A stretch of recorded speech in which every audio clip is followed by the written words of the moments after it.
secrets buried in the coldest ground. We're digging deep where the truth is found. Daphne's case files, we're breaking the chain. Justice rising, no more pain. Evil's end, the final call. Behind the lies, we'll expose it all.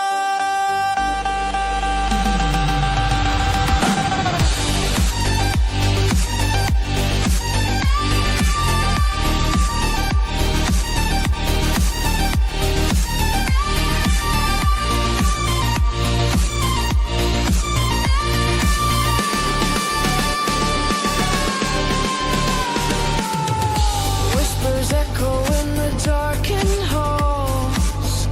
Faint confessions on the paper walls. Every victim deserves their say. We're here to chase the night away.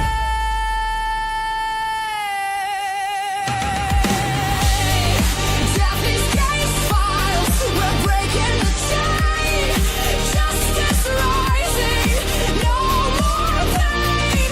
Evil's end, the final call. Behind the lies, we'll expose it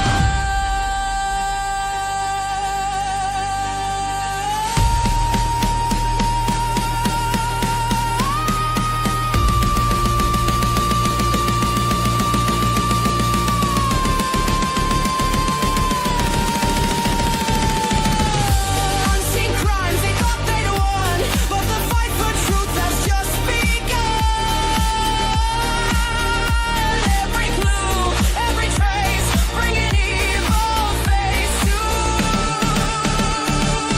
face.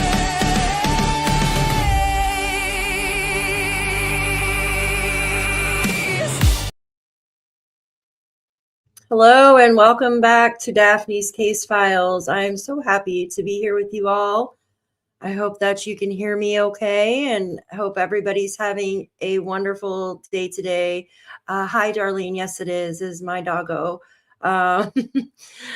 Sorry, I had to delay the video a little bit. I got some news today that I kind of lost track of time after I got the news. So yeah, I'm going to welcome in everybody, and then I'll tell you guys what's going on. And then we will be getting into the video about Jack and Lilly Sullivan. Hello, Michelle. Hello, good to see you. The mainstream media, no, has not released anything as of yet. The last time that we heard from the mainstream media was when the Please Bring Me Home was out searching for them. Hi, Rich Strength. Yes, I will be okay. Thank you. Thank you. Jennifer, hello. Good to see you. Charmaine, hey, good to see you. Brandy, good to see you. Kelly, thank you. Good to see you. Tina, good to see you. I'm going, it moves fast. Michelle, hello. Donna, hey, American Justice. I hope you're okay. Hopefully nothing too bad that you're in the hospital. Eastern Girls, hello. Brandy, Susan, hello. Scorpio Moon, hello. Jane, hello. Good to see you. Lynn, hello. Stella, hello. Dawn, hello. Everybody else, hello. April, Christy, you guys are amazing. Thank you for being here with me. I really just need to talk and get my mind off stuff. Hi, Callie. Good to see you. Melinda, Carrie, Kiki, everybody, you are awesome. JCDCBJ, hi, good to see you. Salty, hello, good to see you. Yeah, so just to make a long story short, I had this bump on my leg for a long time. It was on my shin. So it's right on the shin of my leg, right? And like the bone area, well, a little bit to the left. I don't want to show you guys a picture because it's gross. And it's been there for a long time, like 3-4 years, guys. And I thought it was just like a stupid bump, right? Like an ingrown hair, what have you. And I tried to once in a while, I try to get whatever it was like out of there, but it would never like pop. Like, I know that's gross. And I would use like bentonite clay. I use like the black salve stuff and all that. Well, about a month and a half ago, I must have nicked it with my razor, right? And it would never heal up. Like it would become a scab, but it would never heal up. So I'm like, oh my gosh, what is wrong with this stupid thing? Maybe it's infected because of like I nicked it with the razor. So I put peroxide on it, still would never heal up.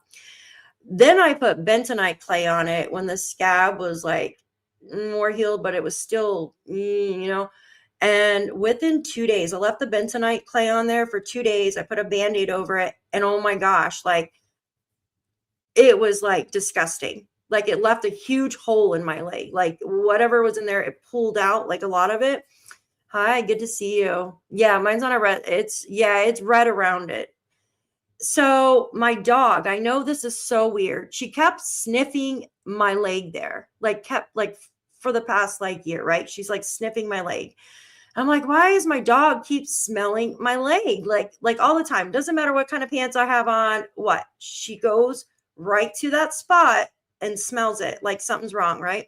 So finally, I went to the dermatologist about 2 weeks ago or excuse me, a month ago. And then they rescheduled me to come back in for a biopsy.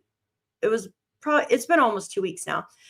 And I went in for the biopsy and they called me today and I was like, oh, it's probably nothing, right? And they said it's basal carcinoma or something like that, which is from the sun or from UV or like something like that, right? And I'm like, I live in a state where there's no sun. There's no sun.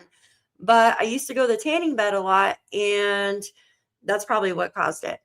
So I am waiting I have to go to a surgeon and they've got to like dig it out of my leg. Ugh, guys, I don't even want to think about it. It's disgusting. So yeah, so after they tell me that, because when you hear that word, you know what I mean? Like the C word, like you're just like, what? And I was out doing the last minute Christmas shopping and it was like my last stop. And all of a sudden I just spaced out. Like I was literally just spacing out, like in the store, like I didn't know what I was doing. And I don't know. So I was like, oh my gosh, I thought it was an ingrown hair. That's what I thought was like an ingrown hair that wouldn't pop. And no, it's not. It's yeah. So, but they said it's a slow growing cancer. But the thing is, like it's been there for a long time. And I'm just, and it's close to the bone, like where my shin is. So I'm just worried about having them cut it out. That's all, Oh, thank you guys. Thank you. So yeah, it's hopefully it's cut out and it's gone. They said it's one of the easiest ones to cure. It's slow growing, but they said it's like a weed. Like, so if you don't maintain like the weed or what, like weeds in your yard, it could grow into the bone and stuff. And I pray that it's not into my bone. Oh my gosh, that would be horrible, right? So you had it, Sharon. Had it on my face for 5 years, spots removed every year for the last 5. Oh my gosh. Does it hurt, Sharon, when they remove it? I'm like not looking forward to it. Thanks, guys. Thank you. I appreciate you. So that's why I pushed the time out like 50 minutes because I'm like, when I looked at the clock, I was like, oh my gosh. I was like, I gotta be live in an hour. What have I been doing? Just spacing out. So I get those. They don't metastasize. Thank you, PICTOU. My mom had a really tiny one on her arm, or maybe it was different. I can't remember if hers was different. And she said they just like lasered hers off, but mine, I think they got to cut out. Yeah, it's caused by UV. And it says like if you got burnt, like when you're in your younger years or teenage years, which I did like all the time, is I love the sun. And that most of the times you'll get what I got later in life. But I got it on my leg, right? That's just the weirdest place, like on your leg, guys. Like who gets it on their leg? I guess it's better, right, than being on face or neck or something. You had it on your ear. Yeah, I've heard that they are on your ear. Yeah, it's weird, right? Like I just spaced out, guys. Like it's just, I know it's easily removed and stuff, and I'll keep you guys updated on it. It's just scary, right? My mom had one removed as big. Oh my gosh, it's moves big as a quarter. Hers was from tanning bed. Yeah. Russell, yeah, that might be where I got it, is from tanning beds. Oh, you have one on your shin too? Oh, yes, Eastern girls. Yeah, go get yours checked. Because mine's been there for over 3 years, 3 years or over. I just thought it was just like a bump, like it would never go away. The first one they dug out, that was a bit of a sore. The other one they freeze off. Oh gosh, I hope they could freeze mine off. I don't want them to dig in my leg. I just, oh, thank you guys. Thank you for understanding. I felt horrible, and I was like, I didn't want to post that and be a weirdo, you know? On my leg, they freeze it off. You'll rock it. Daphne, thank you, Pam. Thank you. That makes me feel better. Thank you. Eastern girls, go get it taken off. Like, seriously, go get it taken off. Because I thought it was like nothing. I thought it literally was an ingrown hair that wouldn't pop, but like, and, it got me thinking though. I'm like, that's so weird. Usually when you put like the clay or salve on something, it'll draw out. Yeah, I know, Tinky. I know, isn't that crazy? I told the dermatologist this too. I said, my dog is the one that told me to come here. It's so funny. Oh, thank you, Jane. Thank you. Laser or cut. Ask for a Fudex. I never heard that before. A Fudex. Okay. Here, I'll write that down. I know I have my pen in here somewhere. I've got a bunch of papers. Oh, okay, here it is. It's in there. All right, a Fudex. All right, I wrote that down, so I'll ask. Yeah, they haven't scheduled it yet, so yeah, they do. Isn't that crazy? It was so weird. It's like, why does she keep smelling my leg? Yeah, she does, right? Oh, she eats really good. The dog does. Yeah, she's very spoiled. She's probably mad because she's out there, but I don't want them to knock down my little screen behind me, and they have surgically remove it and get all the margins. Oh gosh. My daughter's coming with me. I told her, I said, when they schedule for an appointment, she's gonna come with me. So yeah. Yeah, they can. They absolutely can, Brandy. That's crazy, right? How the dogs they can indicate if you're gonna have a seizure. They can tell when your blood sugar drops, or if you're gonna everything now they use dogs for. Dogs are amazing, guys. They are amazing. I don't know what I'd do without my dog. Oh, yes, drive safe and have fun shopping. It's crazy out there, guys. I've won 4 years and keep forgetting. Yeah, you need to go. You need to go. Because I thought mine was nothing. And when the dog started smelling it, I know that's gross, but something told me something's not right. Because she knows the way I smell, right? Like, and she's like, what the hell is this? There's something on there. Like, oh, wow, Deborah, that's amazing. Oh, wow. Oh, wow. Your dogs are amazing. Border collies are so beautiful and smart. They're so smart. 2 golden retrievers, hubby, newly diabetic, and one of the dog wakes him up. Oh, that's amazing. I love golden retrievers too. Yes. Sugary. Yeah. Surgery at that point and margins. Yeah. And it's sugar too, guys. Like, I swear, I've got to stop eating sugar because sugar feeds this stuff. I'm telling you, like, it absolutely feeds this stuff that wants to grow in your body. I've got to get off sugar. Like, after Christmas, like, I have to go back on like the no sugar, low carb. Beagles are good too. Yeah. I love dogs. Dogs in general are just beautiful souls, right? All dogs are just beautiful. I love them. They're a man's best friend. Seriously. I mean, cats are good too, right? Yeah, cats are amazing too. And they've all got their own personality. I had a cat that acted like a dog at one point. I miss her dearly. She was my little baby. She was a stinker though. Sugar feeds the cancer. Absolutely. They don't tell us that. Yeah, it does. It feeds it. Yep, absolutely. It's crazy, right? All right. Enough about me, you guys. I hope everybody's having a wonderful day though. Yeah, all animals they're just all amazing, right? They're special. They're just also special. I love them all. Even my chickens. I love my chickens. They all got different personalities. They're just amazing little guys, So we are here We are here, Esley, yeah, I need to do that too. Mhm. We are here to talk about these 2 little cuties. Guys, it's almost Christmas, and I started tearing up last night, you guys, and I'm like, these 2 babies should be getting ready to open their Christmas presents, guys. Just think about that for a minute, right? Oh, yeah, sure, I agree. Hi, Carol. Birds are definitely mean. Yeah, birds are mean.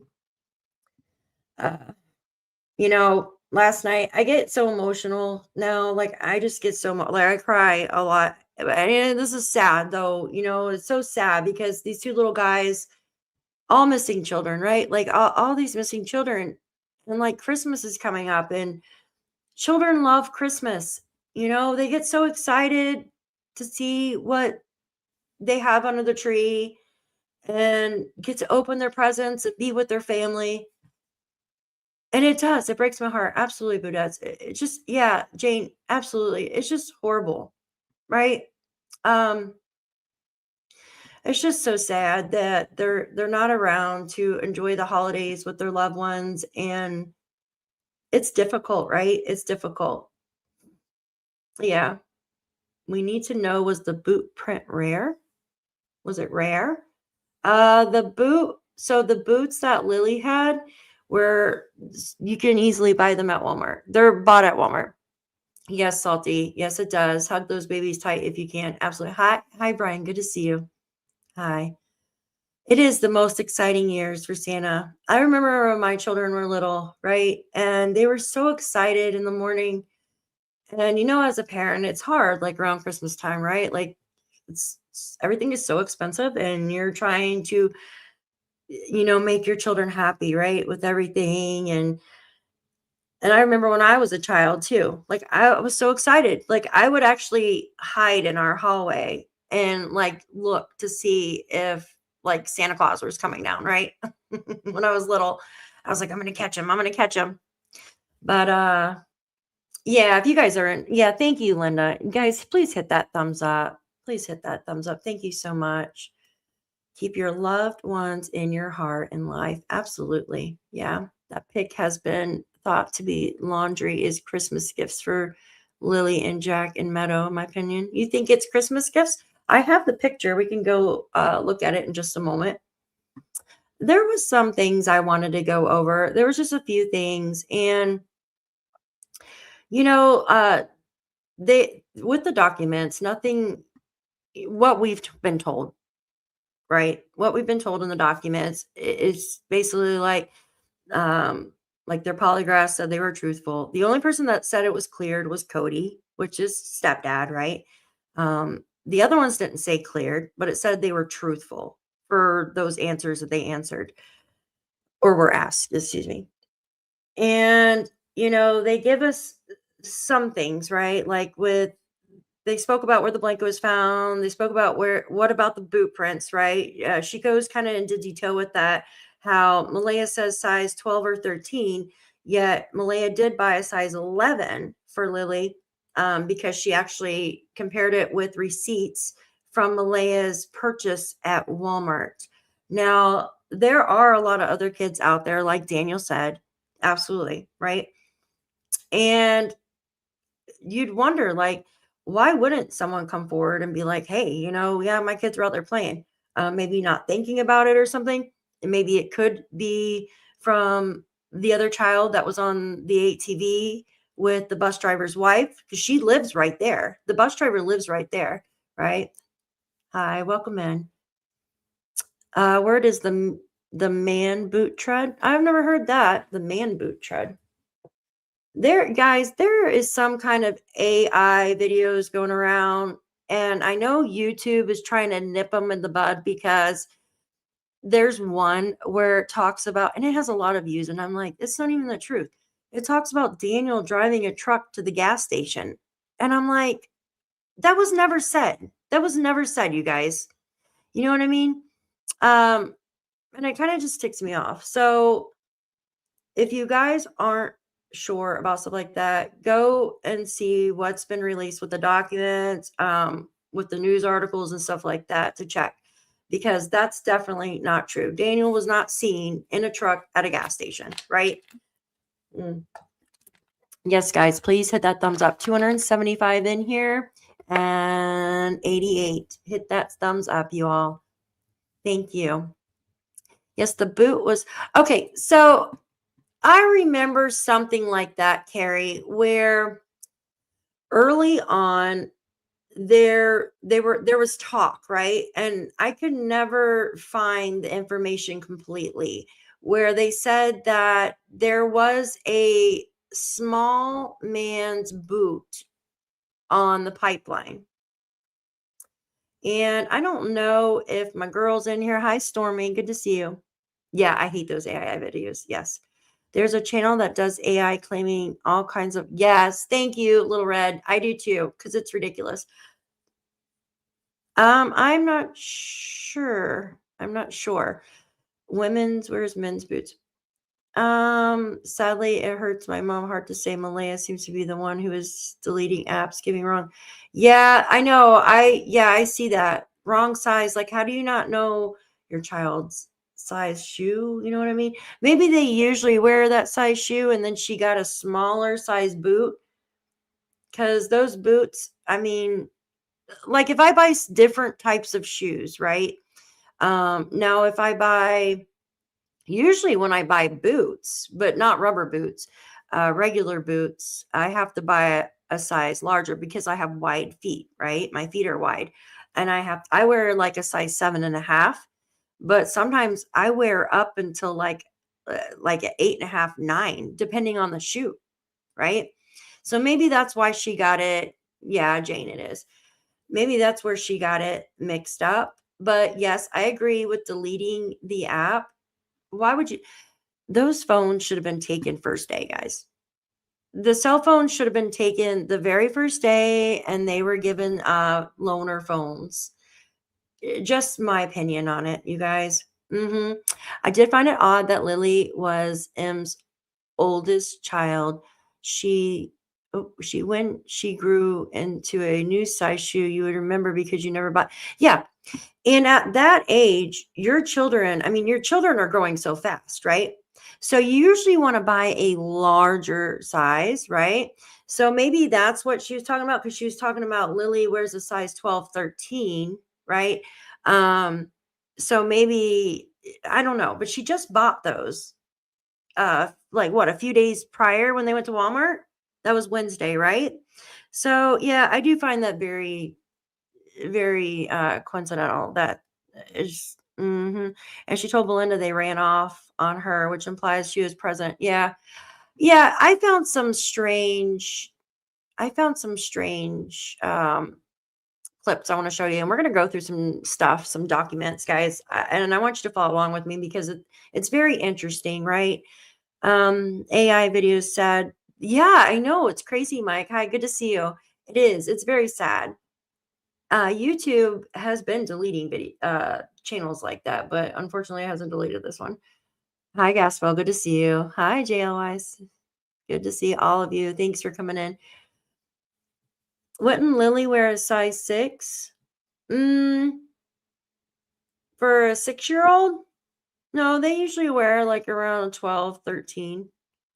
I don't know. But you got to think too, right? Like they were very scatterbrained too that day. I mean, just thinking off I don't know. You should know your child's size though, right?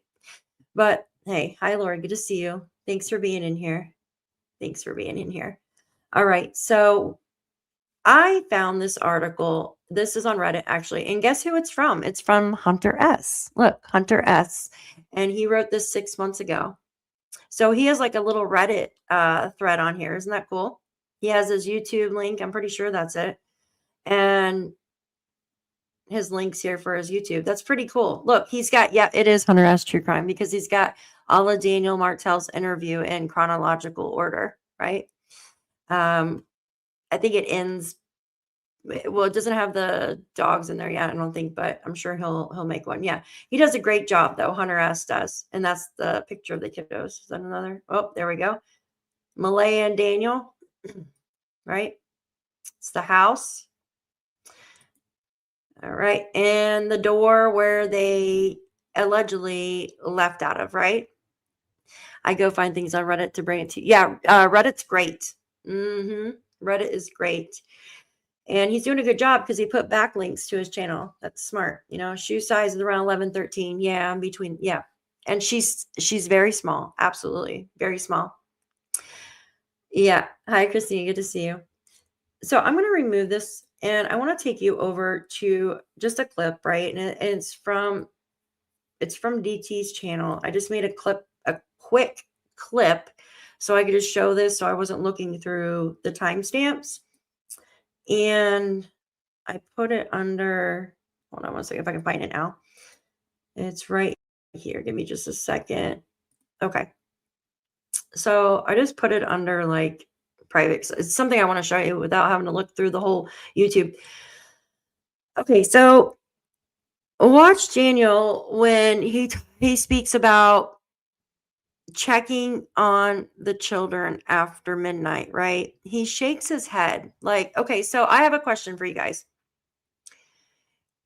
What do you do when you're like talking about someone that has recently passed away or something like that? Like for instance, like or who's going to pass away. Like you're telling someone something, you're like, you kind of shake your head, right? You're like, no, they're not going to make it. They put their head down and they shake it, right? You guys do that? Like you put your head down, like it's upsetting, right? So yeah, in past tense, that definitely. I noticed something last night, and it's something I do, like if you talk about someone in past tense, right? And you just shake your head kind of. And Daniel did this, and I'm like, oh shit, So I want to play that. Unfortunately, this is a short. Let me see if I can make it larger. It's just a clip I took. Heard them in the next room over, like in their set. We heard them in the next room over, like in their bedroom. I didn't hear them in their bedroom. I heard when Lily would pop in, I heard Jack in the kitchen. Oh, interesting. Okay, it starts with the kitchen one. Okay, so you remember Lily popped in around 8:30, right? Around that time? Yeah, you guys like shake your head. You put your head down to the side and shake it. It's gonna come up in just a minute. I want you guys to watch how he does it slow motion. You guys remember how Lily came in the room around 8:30, right? And at that point, they heard Jack, right? They heard Jack rustling around the kitchen, right? So Daniel says, Daniel says, we didn't see Jack, but we saw Lily open the door and say, hi, daddy, or whatever. And he goes, shh. So she didn't wake up Meadow. Well, I've put two clips together because in another clip, he says, when Malaya woke me up and says, do you hear the kids?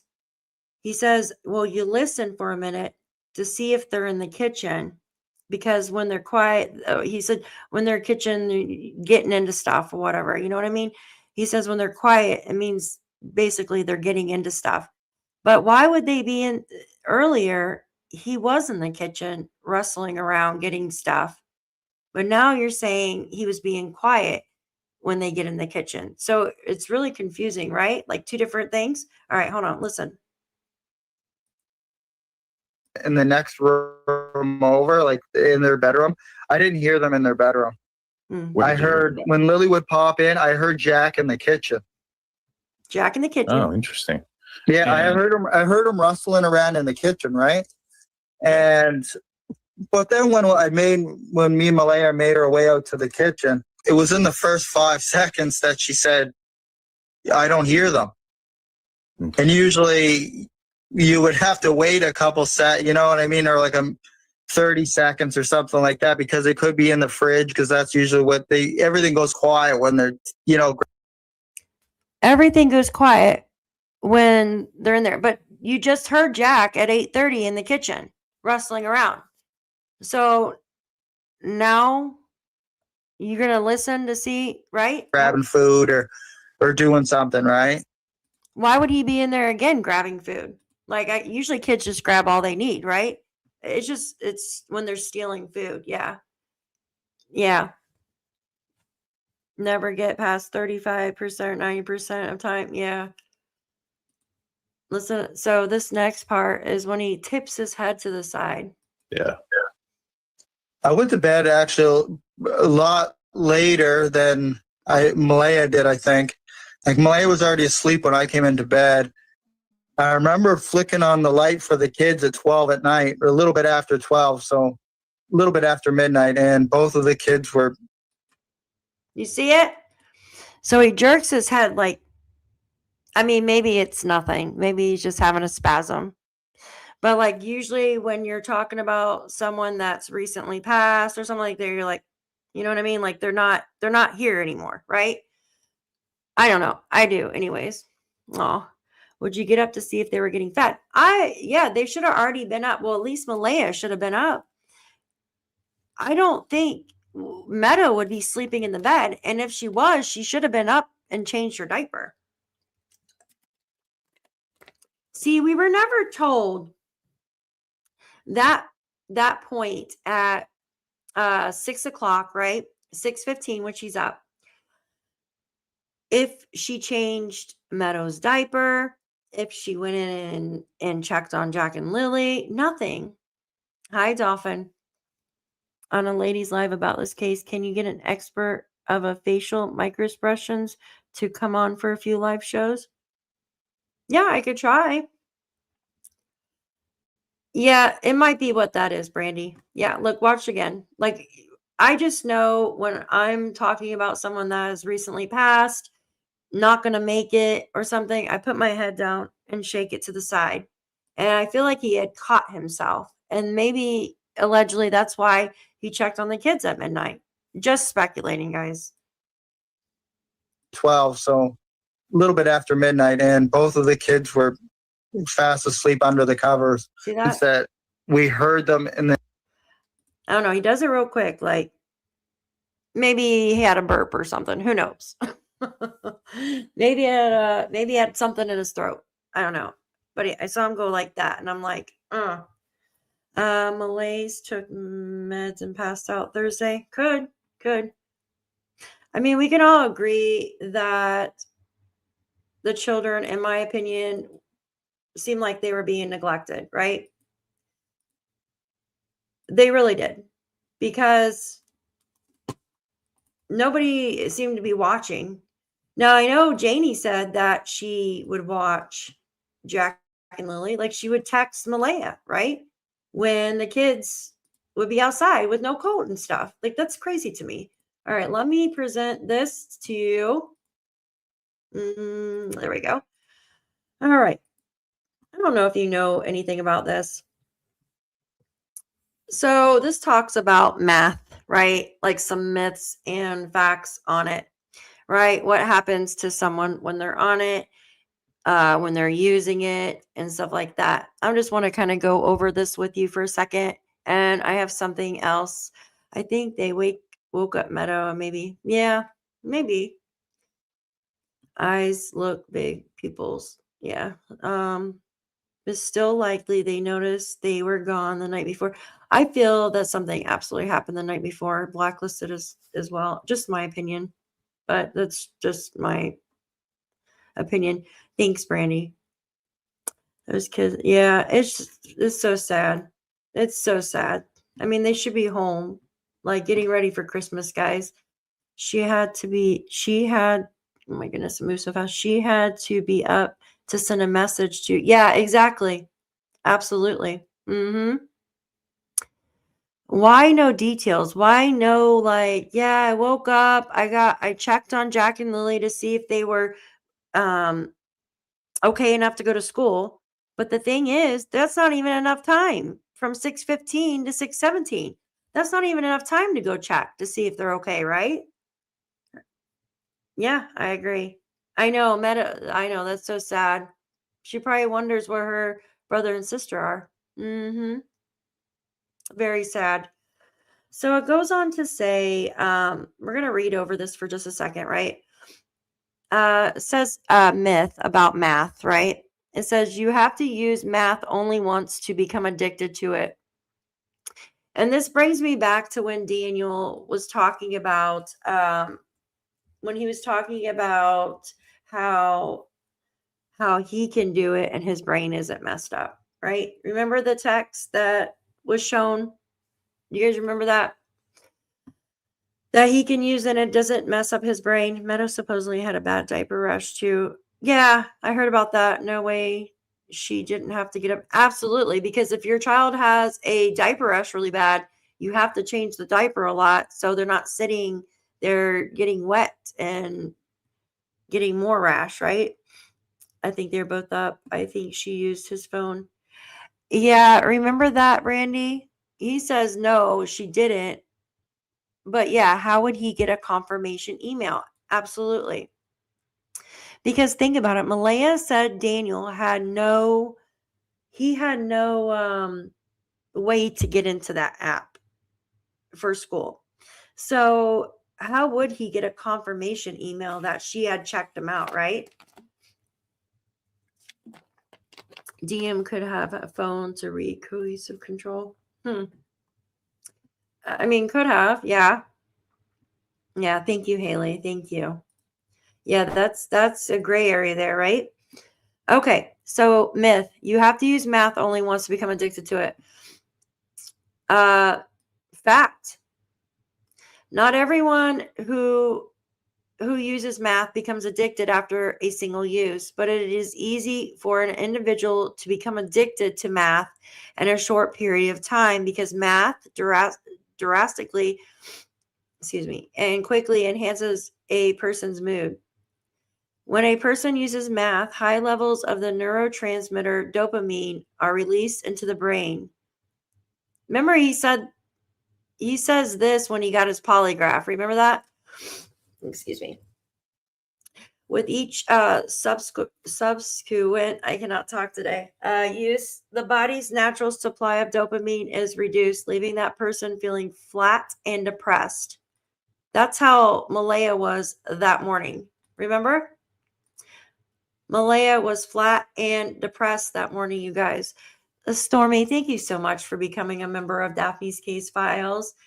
We all appreciate you for being here and being a part of our family, my dear. Thank you so much. Thank you very much. You are amazing. You are amazing. Where's my little Isn't thingy? that amazing? Thank you very much. Thank you. Is Shan here? Is Shenanigans here? I don't see her. Oh, hey girl. It's okay. You're okay. I'm glad you're here. I got your message. I haven't been able to. I've been running late. So it goes on to say that you feel flat and depressed. Wow. It says to feel better, he or she is likely to seek another hit from the drug. Rug. I said rug.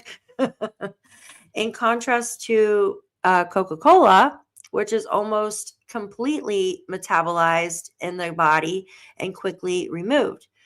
Math provides a longer lasting high, and a larger percentage of the drug remains in the body. This results in math being present in the brain longer, which ultimately can lead to higher rates of addiction. Wow. Myth. Math isn't as dangerous as other drugs. It's just speed or diet pills. It says fact. Math can be made from chemicals. Listen to this. That often include battery acid, drain cleaner. Like what? You can't even get drain cleaner on your freaking hands, guys, right? Or look at this. Lye, antifreeze, and other toxic ingredients. Did you guys know that? Did you guys know that? Yeah. Oh, I muted myself. That's crazy to me, guys. That's crazy. Wow. Wow. It's made usually at people's homes. That's crazy. Yeah. I guess, and if people are making it, right, like in their garage and stuff like that, they probably put whatever in there. No wonder Wade and Daniel looked yellow. Wade said Daniel looked yellow and gray in the face. He did look gray that day. The first, yeah. It's made out of anything they can get their hands on. That's crazy to me. Excuse me. He said Malaya's phone was dead too at one point, didn't he? Firehorse, I remember hearing something like that. Yes, I did. But I cannot find anything online, but I remember hearing it. I did. Because I had asked, and he said no. But I know I heard it. Didn't make it up, right? He says, so there's a greater chance that a person who uses meth will require emergency medical attention than a person who uses any other rug.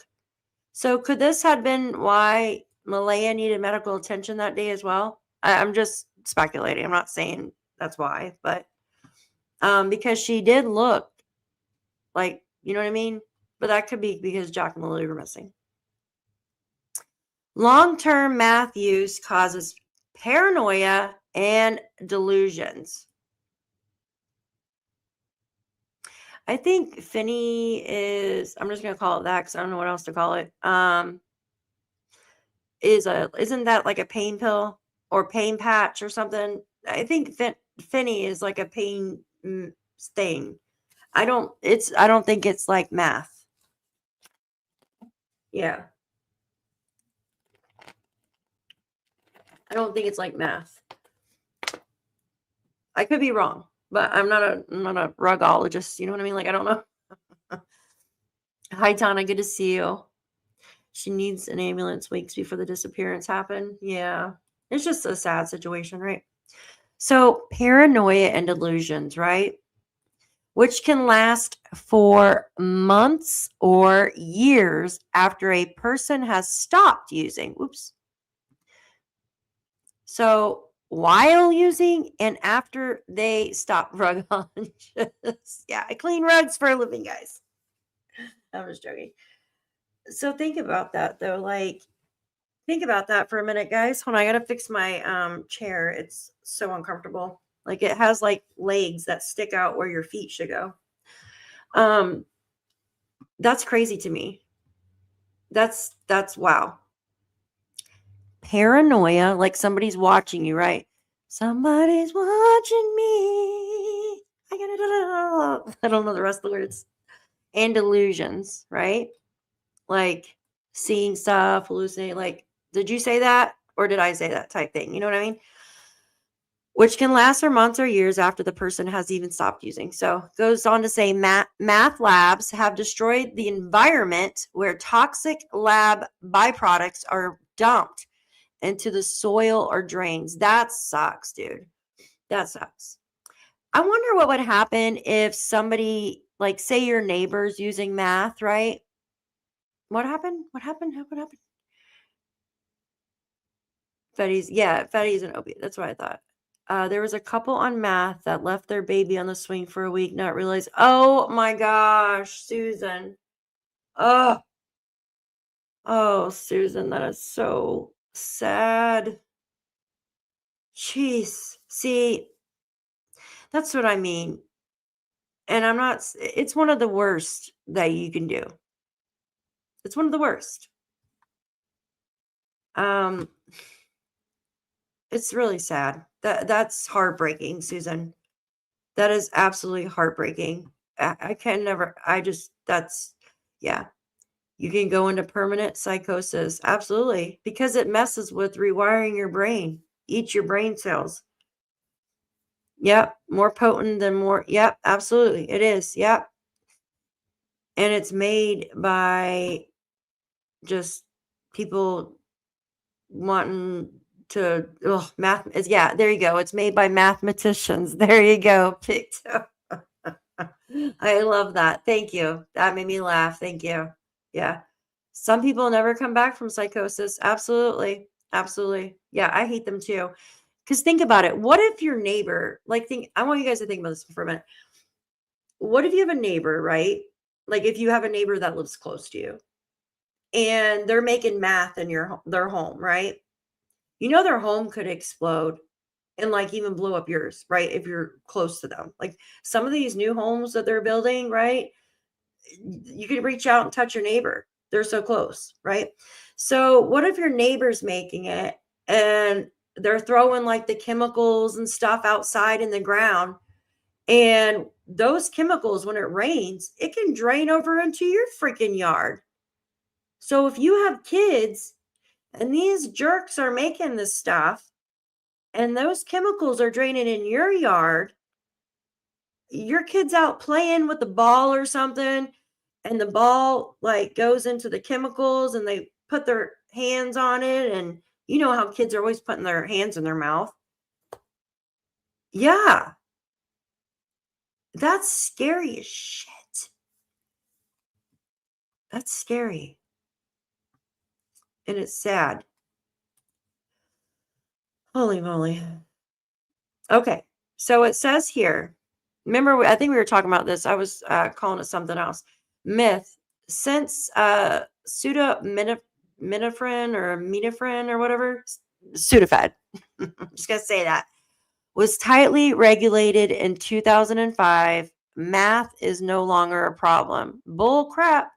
So basically, they regulated Sudafed and stuff. So people that don't have math problems, that get a cold or have sinus problems like me, have to sign now. So it hurts people that are innocent, right? Which is bullshit. It's BS. It's not right. It says fact math is still accessible, even though the ingredients needed to make it aren't readily available in the United States anymore. Math is being smuggled across the border from Mexico in record amounts, it says. The math available in 2020 is more potent, guys, more potent in 2020 than the math was 15 years ago. Think about that for a minute. It's also cheaper to buy and provides a longer lasting high than Coca-Cola. Wow. That's crazy. Yeah, ZYGT. Yeah, I can't. It makes me so mad because it's like, why do I have to sign for something? Like if I'm sick, because like regular Sudafed works the best for me, right? I haven't bought it in a long time because I haven't really, knock on wood, I haven't been like sick like that. But I think that's wrong that now we have to suffer because people do that. Yes, Carla, thank you. Yes, it's a patch. Yeah, patch. What do people do? Put the patches all over their body and like that's just crazy to me. But rugs have made them poor. Yep. A few days ago. Oh, I'm so sorry, Andrea. I'm so sorry to hear that. Oh, God. Hey, Joyous. Good to see you. We are in the middle of a windstorm. Oh, and gosh. I'm sorry to hear that. Oh, you guys can't catch a break over there, can you? With the rain and the wind and everything? Good grief. That windstorm last weekend when we had that big live was so aggravating. Well, be careful. Oh, does it come in many forms? Okay, I don't know, guys. I guess I should read up on all this stuff. It says myth states that border Mexico are in the greatest dangers from math. Wow. It goes on to say, even though most of the math in the United States, comes from Mexico, rug cartels are using established supply channels for other rugs. Math has been seized in every state in the United States, it goes on to say. Wow. Yeah, well. It goes on to say, myth, math-related crime is a problem only in large cities. No, actually, it's very common in rural areas, right? Fact, math-related crime reported in rural communities is significant. You guys see that? Yeah. I'm sorry, Andrea. That's just really sad. I don't know what to say, honey. It's sad to see a loved one like that. And you feel hopeless because like you don't know what to do, right? Oh, yeah. It's mainly in rural areas, and then it's sold a lot of it. It's an epidemic here in PICTOU. Yeah, I've heard that. Dragon. Mm-hmm. Taught our kidder never to take any food or candy from anyone at school. Oh, does it look like candy? Like pest candy? That's sad. Wow. Mix it with crushed. My sister does. She says she loves. Oh, gosh. Wow. Oh, that's so sad. Oh, oh God. It just does. It's, they alter people's brains and then become addicted on it, and they can never they can get off of it, but it takes willpower. You got to change your way of thinking, living, and you got to want to do it for yourself. And that's where it comes down to, because a lot of people that have rug issues have something missing right in their life or along the way, that they're filling that void with the rug, and that's usually what it is. So it goes on to say, in the past decade, rural crime rates have shot up, while crime in many urban areas has gone down. Think about that. In Iowa, for example, the violent crime rate rose by 3% statewide between 2006 and 16. That's 10 years. But in small towns, violent crime increased by 50%. Rising math use is a factor in the crime rates. Rural sheriffs from the Ohio to Oklahoma to Oregon report math use is up, and with it, crimes are committed by people who use math.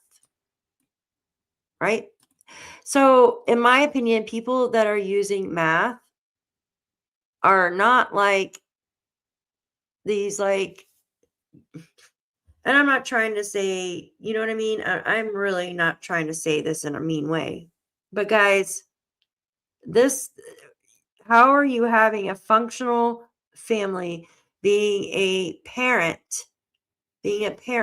when someone is using this type of drug in the home, or any drug at that matter? Because your mind isn't all there, in my opinion. Yeah. Of course. Maybe without even knowing what you're doing. You're going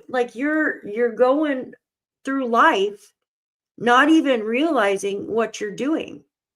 It's like there's a veil, because you're not all there. Like your brain is not working 100%, right? Oh, Deanna, thank you. I hope you have a Merry Christmas too, honey. Thank you. It is very, very sad. Okay, where are we at? Did I already read that one? I think I already read that one. Okay, myth. Math hurts only people who use the drug. Well, we know better, right? Fact. Math use cost everyone, right? Like Andrea was just saying,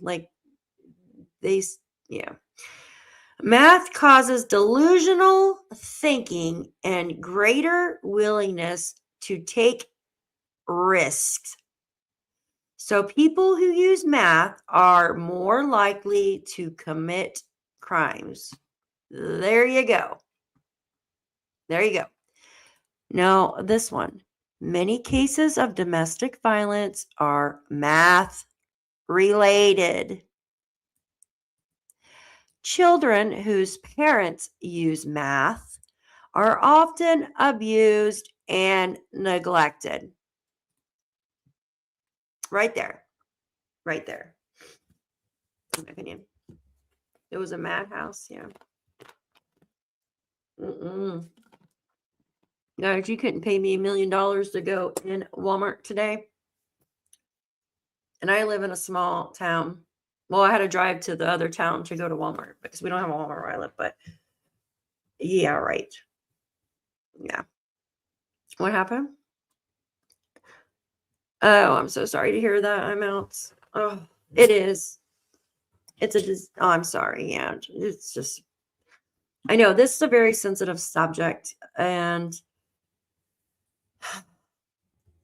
unfortunately, it's happening to a lot of us, right? Friends, family, people we know or knew. It's happening way too much all over the place. It brings out the worst in people, absolutely. Children whose parents use math are often abused and neglected. And this is for homeowners, right? Property values decline and criminal activity escalates when math comes into a neighborhood. All right. Myth. Hardworking people don't use math. It goes on to say, anybody can use math. Research shows a wide diversity in people who use it, including honor roll students, housewives, executives, mothers, and employees in many industries. People of all races and economic backgrounds use math. Many people start using math to have a greater energy to produce more at work, at home, at school, right? Myth. Treatment doesn't work for people addicted to math and it isn't worth the cost, right? And it goes on to say, contrary to popular opinion, treatment for math use disorder does not work. And it is a wise investment. Every dollar spent on treatment is estimated to save more than $12 in averted healthcare, social, and criminal justice cost. So what do you guys think about that for a minute? Oh, Ernestine, yeah, it's horrible. I'm just scared to get it cut out. Voice commands. Yeah. Yeah, it's like I think it's like that yeah, I think so. I think it's similar to, I don't want to say it, the crack in the wall. It's similar to the crack in the wall, to say that. I think it's like the same thing, right? Well said. DM was making it. Yeah, Wade. Yeah, admitted someone used versus producing is. Yeah, Salty. I know. He specifically said that it was being made, but the thing is, like, where would they be doing that at? You know what I mean? Like, where would they allegedly be doing it? Like, because they would have seen it, right, in the house or. Sobriety, being clean and sober is worth every dime. Yeah, absolutely, Dragonfly. Nobody sees themselves as going to be an addict when they. Yeah, no, I agree, Lori. I agree. I thought the same thing, at least. Yeah. Oh gosh, Deanna breaks everyone in the family's heart. She has relapsed numerous times. It is very hard for people to stay away from it. Oh, it's so horrible, isn't it? It's like the devil. It is. Don't do math. It's that simple. Yeah. Mallory, I've been live for about, oh my gosh, an hour. All right, let me stop blabbering and read this next thing for you guys. It's very interesting. All right. This is a psychology You guys are... No, I'm going to do one on Malaya. This is just on step parents, right? I mean, I'm not... This is just on step parents. Yeah. It tears everybody apart. It's horrible. Why are step parents more likely to unalive their children, right? This is not based on anybody. This is just on step parents in general, because we know that a lot of missing children's cases involve a step parent, right? So this goes on to say, this is from January 2011. So it's not really a new one, but it's it goes on to say, a paper forthcoming in Current Zoology presents the first critic of evolutionary psychology that makes any sense, as well as the first refutation of one of the core findings of evolutionary psychology. Wow, what the heck? The so-called Cinderella effect is one of the foundational, let me just, hold on one second. It's so Cinderella effect. I need to put my glasses on real quick, guys, to read all these damn words. I wonder if I could just go to Martin Daly and late Margot Wilson, the two deans. So it talks about a Martin Daly, late Margot Wilson, the two deans of modern evolutionary psychology, discovered in their analysis of homicide data from Canada and Detroit, Michigan, that stepchildren, those who live with a step parent, usually a stepfather, are anywhere from 40 to 100 times as likely to be unalived or maimed as those who live with two biological parents in the household. Oh, now I can see. All right. So this is, thank you, Mallory. Thank you. This is some sensitive information here in this document. Now, I'm not going off anybody. I'm just going off statistics, how in a lot of missing children's cases, there is always like a step parent involved, right? And, oh, geez. Hold on, guys. I pushed a button I shouldn't. Nope. I pushed a button I shouldn't have. There we go. Oh, hi, Squid. Good to see you. You late? You need some late slips, huh? Need some late slips. But parents on H can tend to neglect children, and people on CK can have mood swings and become aggressive. Yeah. Sorry, it took me a minute to realize what that slow.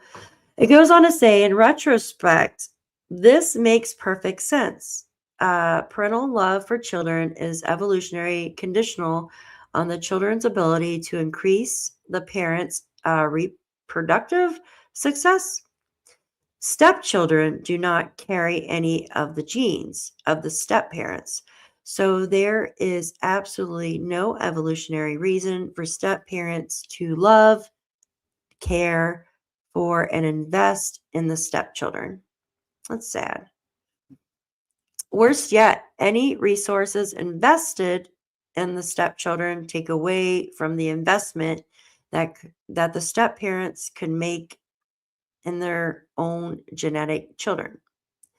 So in the cold, heartless calculus of evolutionary logic, it makes perfect sense for the stepfather to unalive his stepchildren so that his mate, talking about his wife, the mother of the stepchildren, will only invest in their joint children, right? Children whom the stepfather has with the mother and who carries his genes. Only they can increase the stepfather's reproductive success. Wow.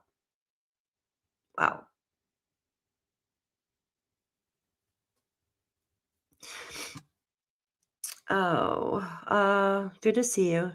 Same for lions. Yeah. Yeah. You're absolutely right. Yeah. It's crazy, right? Oh, hold on. Let me see. Give me just a second, guys. Hold on. Let me move my other live up a little bit because give me 1 second. I don't want to overlap and have people sitting there waiting for me. Where is it at here? Oh my goodness. Give me 1 second, guys, if you don't mind. I'm so sorry. I can't log into this one because I'm on it. So, and I don't want to overlap. How about we just move it over here? Let's do it tomorrow. We'll do that. I hope nobody gets mad at me because it takes a while to read these articles and stuff, and I still have a lot more to go over. So, all right, I fixed it. All right. Where are we at? It says Daly and Wilson call this process discriminative parental solicitude. I hope I said that right. It's just an academic way of saying that the parents play favorites, right? Parental love for the children is not unconditional and is proportionate to the children's expected reproductive success, which in turn increases the parents' reproductive success. The higher the expected reproductive success, oh my gosh, of the children, the more the parents love them and invest in them. This is why parents always, but usually unknowingly, favor physically more attractive, healthier, and more intelligent children over physically less attractive, sicklier, and less intelligent children. And since stepchildren, no matter how attractive or intelligent, can never contribute to the reproductive success of the step parents, there is absolutely no evolutionary reason for step parents to love and care for them. That's sad, isn't it? Like, if I had stepchildren, I would absolutely love them to death. Like, you know what I mean? Like, you love your stepchildren just as much as you love your partner, right? Like, obviously, like if your partner, you meet someone, they have children, like I could never think like that. Codependency, in my opinion, are too afraid to be alone. Yeah. My thing is, you would think that if the stepfather loved the child's mother, that they would love the child because that's the biggest part of their spouse. Yes, absolutely. But you got to go back and think too, right? Now, say if we were talking about this case, right? Jack and Lilly, in retrospect, you would say, well, Meadow would be their bond, right? That's Daniel's blood and Malaya's blood, DNA, right? Now, if you go back, remember, Daniel does not like Cody at all. He dislikes Cody, right? So now I'm not saying this happened or anything. I'm just going off of this article. So could, you know what I mean? This is just based on step parents. All right, I'm just going to leave it at that. It's going to leave it at that, guys. All right. All right, where did I leave off? I should have left this funny. Okay. This finding an evolutionary psychological explanation for why stepchildren face greater risk of unalive and injury has been part of the foundational core of modern evolutionary psychology for its entire history. It is discussed in every single introductory textbook on evolutionary psychology as one of the major empirical and theoretical triumphs of evolutionary psychology. Holy crap. Are we doing a freaking reading quiz today? Including my own book, Why Beautiful People Have More Daughters. But now a team of Swedish researchers, and it goes through their names. I'm not even going to try to say it. Have put this firm conclusion in doubt. Right? It says in their paper, Tamarin do not question that stepchildren are more likely to be unalived and maimed by their stepfathers. They only question discriminative parental solicitude as for the explanation for it.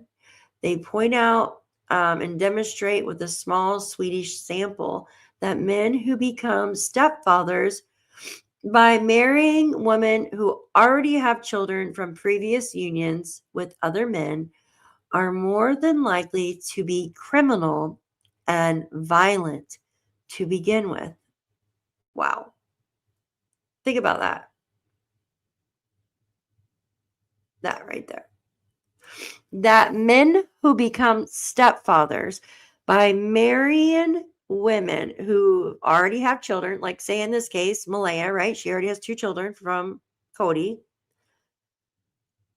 are more likely to be criminal and violent to begin with. Well, we know that Daniel uses math, right? And math causes delusions, right? Psychosis. It's not a happy pill.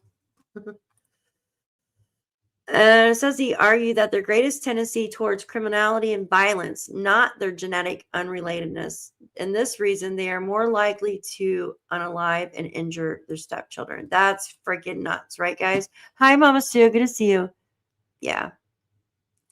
But it says, though, that they're more than likely to be right here. Right here. Where did it go? Where did we go? Where did we go? I just lost my space. I think it was right here. Like criminals, right? I don't know where it's at, and I can't find it now because I'm half blind. Yeah. Oh, to be criminal and violent to begin with. That men who become stepfathers by marrying women who already have children from a previous union with other men are more likely to be criminal and violent to begin with. Wow. That's crazy. Wow. Linda, he read the Malaya's court papers from that, remember? He said it. Remember, Daniel came out and said he read the court papers on, delusions and psychosis. Absolutely. Absolutely. Oh, goodness gracious. Guys, if you are not a part of our Facebook, I'm going to put the link in here. So remember when he came out, and I think I have it, actually. Let me see if I have those texts. I know I do. Give me a second. Should have just broke my finger out. Cody. I'm pretty sure. Right here. They also, that was Malaya talking about Cody. Give me a second. Is that Malaya? I won't believe that, but does it make sense because Cody didn't live there? He was in Truro. Yeah, okay. So Daniel was speaking to Belinda. Do you remember? He goes, she was afraid that he, talking about Cody, would be there when she was there. Do you guys remember Daniel saying that? Oh, you need your charger, girl. You need your charger. Do you remember when Daniel told us that Malaya would be like too afraid to go to Belinda's house so she could see Jack and Lilly because she didn't want to see Cody? Do you guys remember that? Right? And Belinda says, well, during that time, he even lived in Cape Breton, right? And he says, yes, but look who Malaya is. I think we finally know that her and her family are a little crazy, he says. Maybe more than a little. That's what Daniel said. This is in the beginning. This was in June, like early June is this text right here. And Belinda replied back, she's like, he had no interest in her or the kids, sadly. And Daniel says, I know, but Malaya's whole life has been nothing but negative. She found me, then she was happy. You guys remember that? But Cindy didn't like seeing her daughter happy. Why? What does it matter, Cindy? What does that even mean? Cindy, talking about Malaya's mom, why would she not want her daughter to be happy? Can someone please tell me that? Cindy is a nurse, right? She's a healer. Why would someone like this not want their daughter to be happy? Yeah, I agree. True crime. Yeah, my nose is stuffy.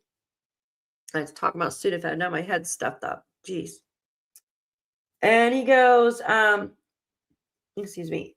She found me and then she was happy, but Cindy did not like seeing her daughter happy. Now look at this mess. Lilly and Jack are innocent. And then where's the other part? Hold on. Freaking crazy, man. I think this one is, that's Malaya. Goodness gracious. Where's the other one at? That's Malaya's. Is this it? Nope. Okay. So that's just, you know what I mean? Why wouldn't Cindy want to see her daughter happy? That just doesn't make any freaking sense, right? Yeah, absolutely. Yeah.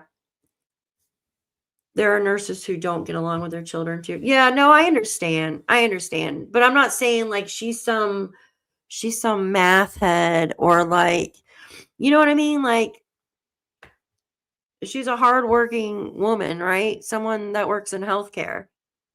Like she's not some like deadbeat, like, you know what I mean?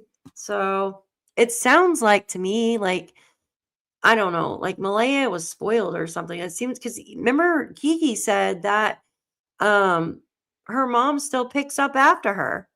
We do need to find these children. Does anyone know if Cody has gang tats on his hands? I have never even seen a picture of Cody, actually. I don't think she knows. But I do think Malaya and I sound like Janie, she said that. Malaya and Daniel, just my opinion. Okay.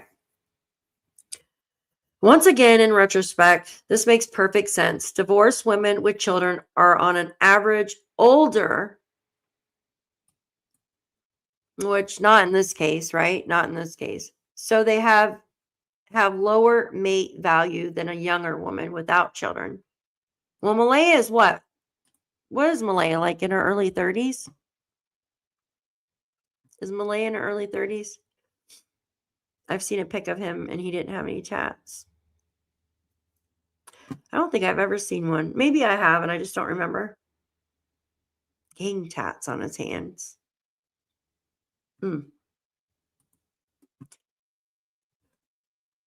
It says, given choice and all else equal, all men prefer to marry younger women without children rather than older women with children with other men.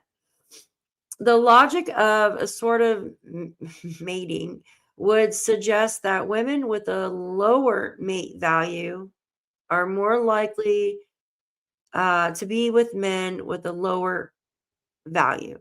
And as I explained in an earlier post, men with a lower value are more likely to be criminal and violent. Wow.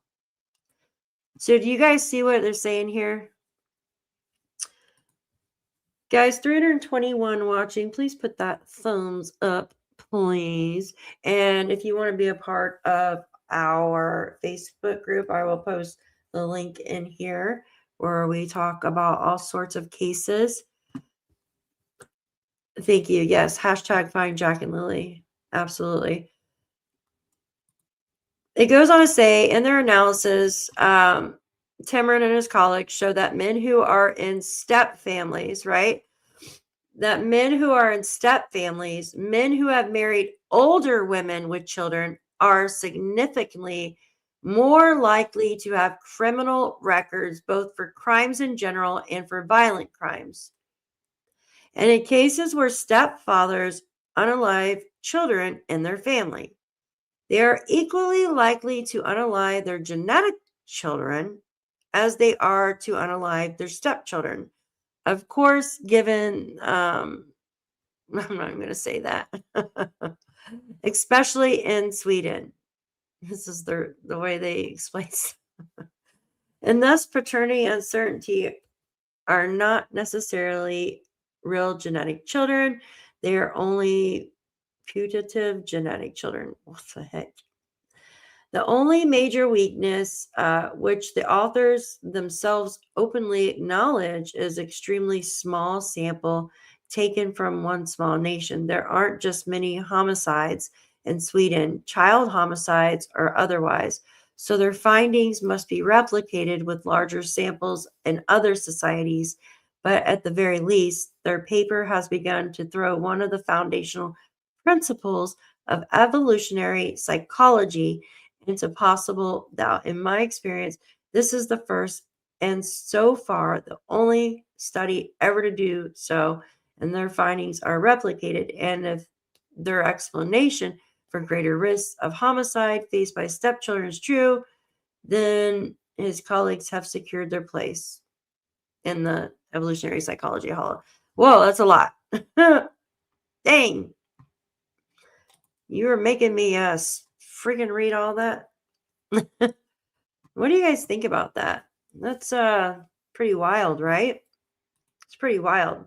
I love all those psychology those articles, because you can learn a lot about a case like that. For instance, if you write down like our main, our family, like you have mom, she has 2 children from a previous relationship, not married. She wasn't married to Cody. She had 2 children with him. Left when Jack was really young, right? And she dated another guy before Daniel, didn't like him, then dated Daniel, right? Lived with him, moved in with him. Daniel, someone who is, and I'm sorry, he's not independent. He lives with his mom. He lives on his mom's property. So I'm just going to say it as it is. He lives off his mom. It's not like your mom has 2 homes on the land where she can rent you a home, right? You took her home and she moved into an RV. That's really decrepit. So just my opinion, right? So Daniel isn't an independent male who has his own home, his own full-time job, which, I know there's issues there with work, but there's other things you can do. Start your own freaking business. And I'm talking about a legal one. Is codependent. I think she wasn't taught much. Her mother didn't bring her. Yeah. Well, I know that. So that with Malaya, that's her, not even her stepdad. So that's her mom's boyfriend. So wasn't Cindy married? Okay. So here's Malaya's father. Didn't she date another man before Wade? Like 3 before? I don't know. That would make it where if you see what your mother is doing, usually your daughter will follow suit, right? Your daughter will usually follow suit of what the mom does, unless the daughter's like, no, I don't want to be like that. Right?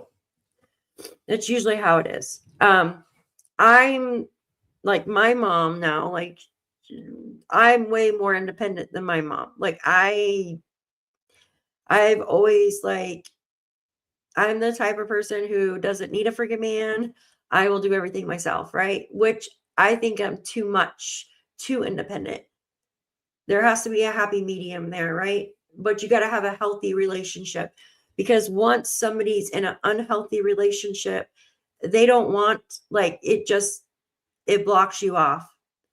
When you have an unhealthy relationship, it just blocks you off from like wanting to be with someone again, because you're afraid that you're going to attract another unhealthy person. Generational. There you go. You got to break the cycle. Absolutely. Absolutely. Well, and the thing is, like, codependency is a thing. It really is. And I always told my daughter, I said, make sure you have your college done, you have your own car, your own place, and don't ever lean on a man. I should have never said that, but well, I don't want her. I want her to be independent, but I want her to be able to stand on her own feet, right? And not have to rely on somebody unless you need to at some point in your time, right? Like that's what your partner's supposed to be like. When you can't, when you're not able to do something, like you get sick or you hurt yourself, you can't work for like a month, you're supposed to be able to lean on your partner. That's what it's called, partner. They're supposed to help you out in need, vice versa. And it's not one way around where you're supposed to just sit there and need, and like rely, you know what I mean, on this person to drive you around, this person to do everything for you. Because that's when it becomes controlling, especially the man, right? When the man is the one who is the provider, who is the one doing everything. That's when they become controlling. And I never deal with that. Ain't nobody gonna tell me to get out of my house, and you know what I mean? So I couldn't never do that. But hopefully, you know, that people can grow. First, we need to find Jack and Lilly in this case, find out what happened, and then you know, it's just so sad, guys. It's just really sad. These two articles have made me think a lot, especially the first one on how that really. Here, I want you guys to watch this video. I was watching it earlier, and then Charmaine brings it up. I'm like, dang, are you looking at my phone or something, lady? Give me just a second, guys. Let me find it real quick. Oh, come on, YouTube. Don't be silly. Oh, 1 second, guys. Let me find it. I watched it. Come on. It should be in my history. Just give me 1 second.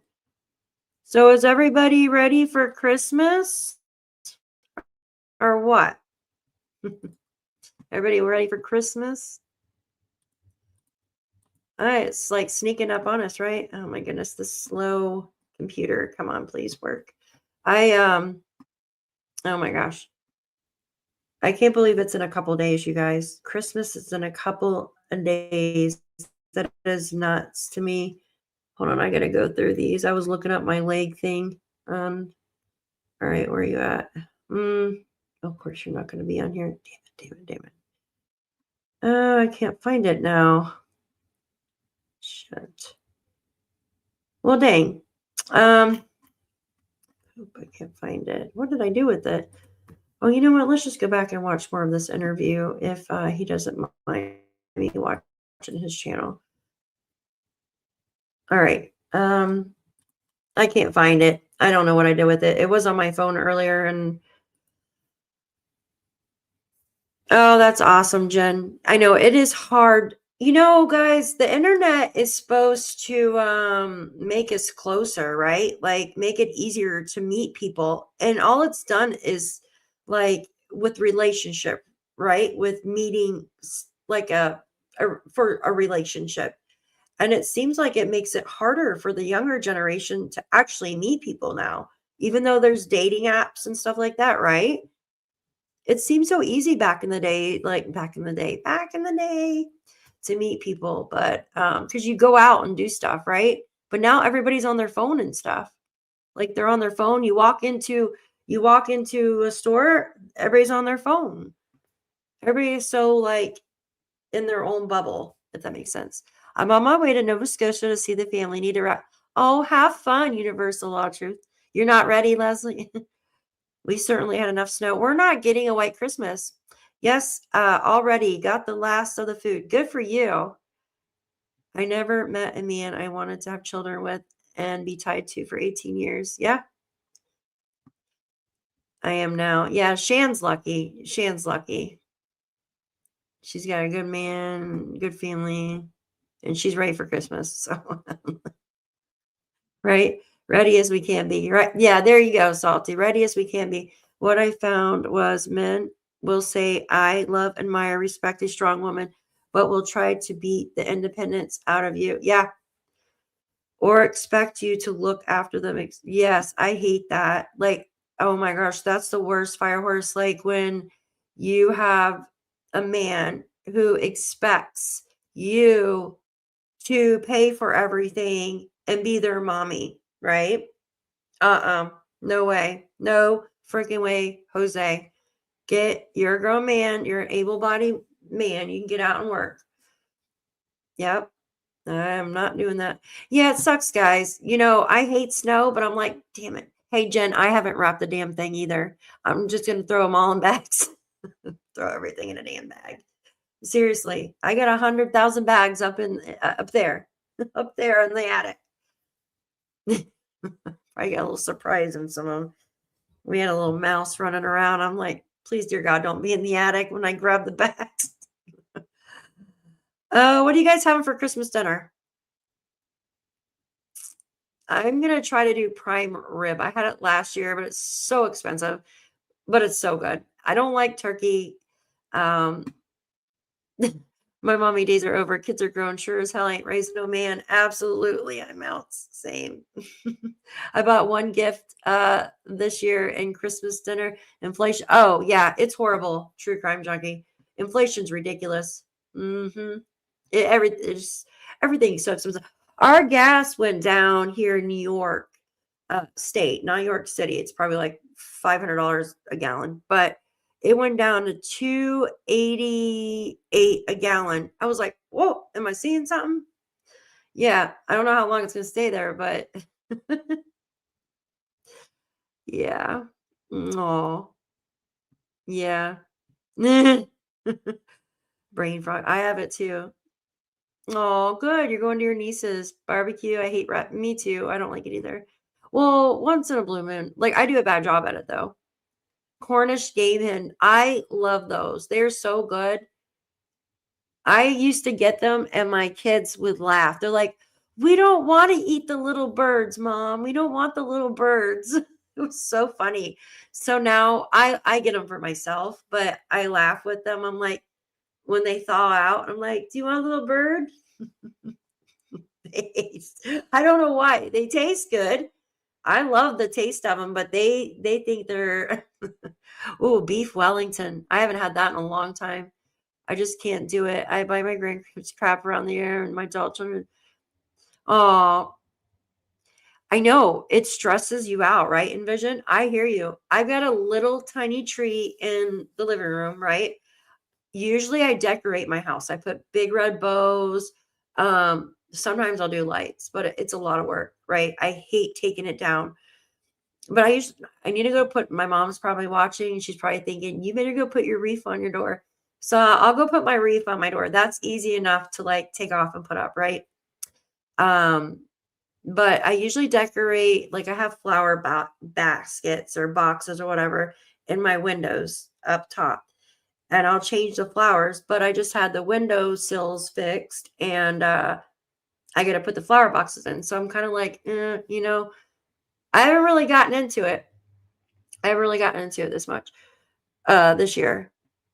Yeah. Well, I have a tree up, but it's in this room. The cat likes to get into stuff too. Last Christmas, excuse me, my daughter, she had a wild hair. She moved down south. Goodness gracious. She moved down south. On Christmas Day, I drove down there, picked her up, and drove her back. This is after she graduated college for a couple months. So I drove all the way down south, picked her up, drove her back up here. The Christmas before was very depressing. I lost my kitty on Christmas night. So I did not want to really celebrate last. Hi, Jules. Good to see you. Yes. Yes, I want to come visit Jules too. Jules is only like 3 hours from me. Yes. Yeah, I'm gonna get wild hair at my butt and Daphne. Just run.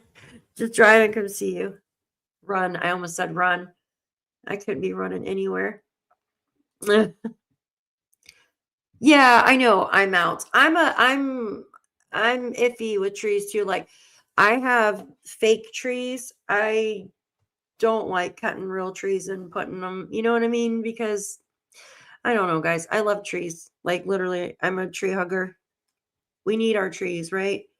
And a lot of our trees around here are getting this like this fungus or something on it. Like even the beautiful spruce trees, they're getting fungus and it's like eating away at them. It's horrible.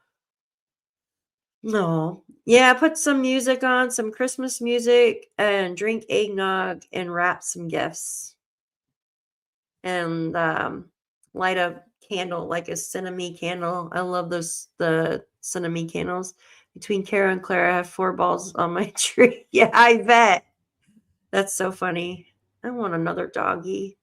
I do. I want another German Shepherd. Like I want a puppy.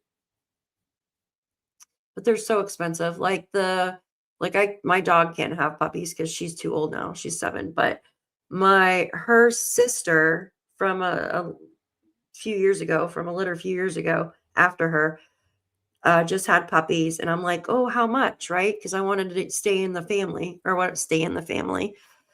And they're like $1,200. And I'm like, so expensive, right? I know like $1,200 for a doggo is just crazy. Yeah. Oh, that would be awesome. Canine gator. That would be so cute. $3.40 a gallon, cheap. Oh my gosh. Yeah, ours is cheap. I'm like, wait. I believe that CPS is the reason he cannot see his own kids.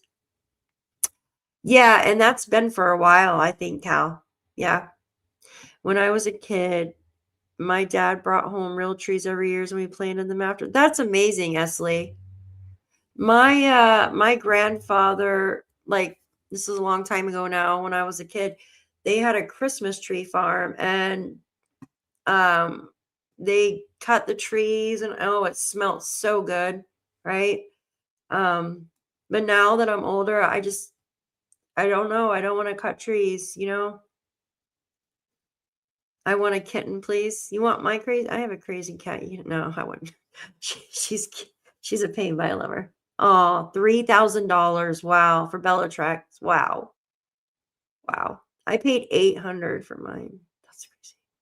But that was 7 years ago. Was Malaya calling or whatever communication her mom at 8:30? Yes. Yes. It was 8:28 a.m., but Dan always has her sleeping at first. They were feeding the baby in their bedroom. They got changed later. Yep. I spent, oh my goodness, Pulu. $3,500. Oh my gosh, guys. Wow. Care was free, but I spent over $1,000. Yeah, the vet will drain your wallet, guys. They're absolutely ridiculous. When my cat, it would be a nightmare. Yeah, with the tree. When my cat was, that tumor was growing on her neck, right? They wanted $850, right? To take an x-ray and do an aspiration of it. I'm like, how can you people charge that much? Like, this is like your animals are like, they're like our babies, right? They don't care. Like, guys, like it's nuts. I had to get a care credit card open up and she still passed away. Like it sucks, dude. Yeah, small potted pine tree. There you go. And decorating them later. Yeah, there you go. Mm-hmm. All right. I want to pick up, oh yeah, I meant to ask you how much your vet bill was, Jen. $2,100, guys, and 3 visits. That's freaking nuts. I was about to say you could buy a cheap car for that, but you really can't even buy a car for $2,100 anymore. That's nuts. Yeah. And they know, right? They know that you'll spend it because you love your animals. Yeah. Yep. Envision, I love that.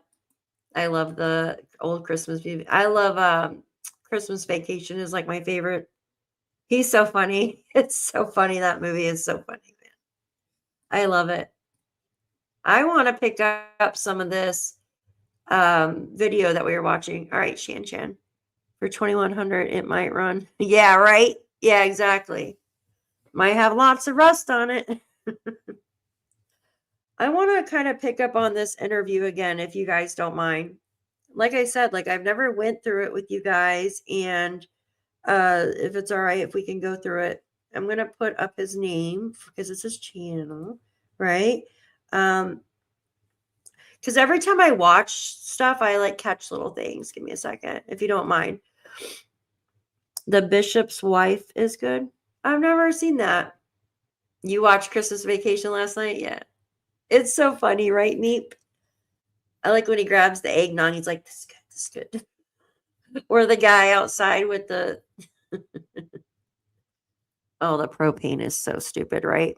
Yeah, mine was $600 and some for 300 gallons. Or is it 200 gallons or 300?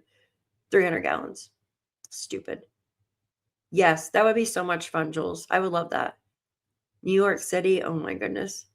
New York City is fun, right? If you're going for like New Year's Eve, or, well, if you wear a diaper, if you go for New Year's Eve, and like to watch the parades and stuff, right? I've never seen that. I never even heard of that movie. Oh, that's so cool, Liza. That's awesome. You know, guys, like I will be here on Christmas Eve.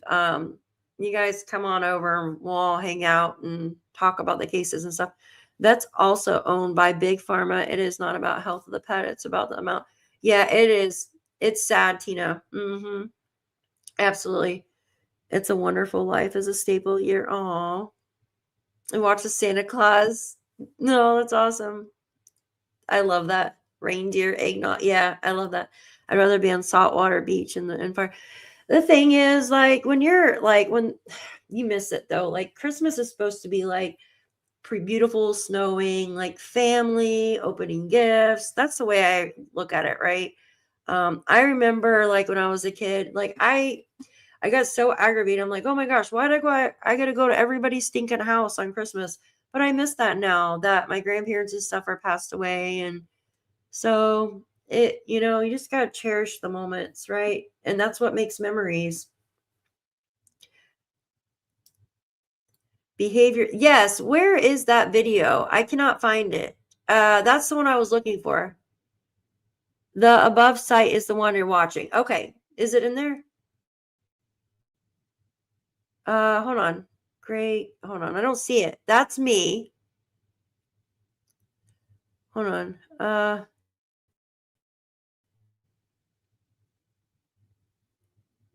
Wait a minute. I was watching this earlier. Well, I was watching this too. That's a behavioral panel. I don't see posts in their photos. Hold on. Where is it at? Greg. I don't see it. There's Brooks. There's Hunter S. Hold on. Where did you see it at? Greg commenting on the, I don't know what that is. Hold on. I don't see it. Hold on. I don't see it. You got it? Shit. Hold on. I don't think I could click on the link.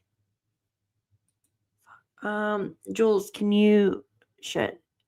Yeah, it won't let, hold on. Okay, here, I got it, Jules. Thank you. I can click on my video here. It won't let me click on the link. Give me a second. This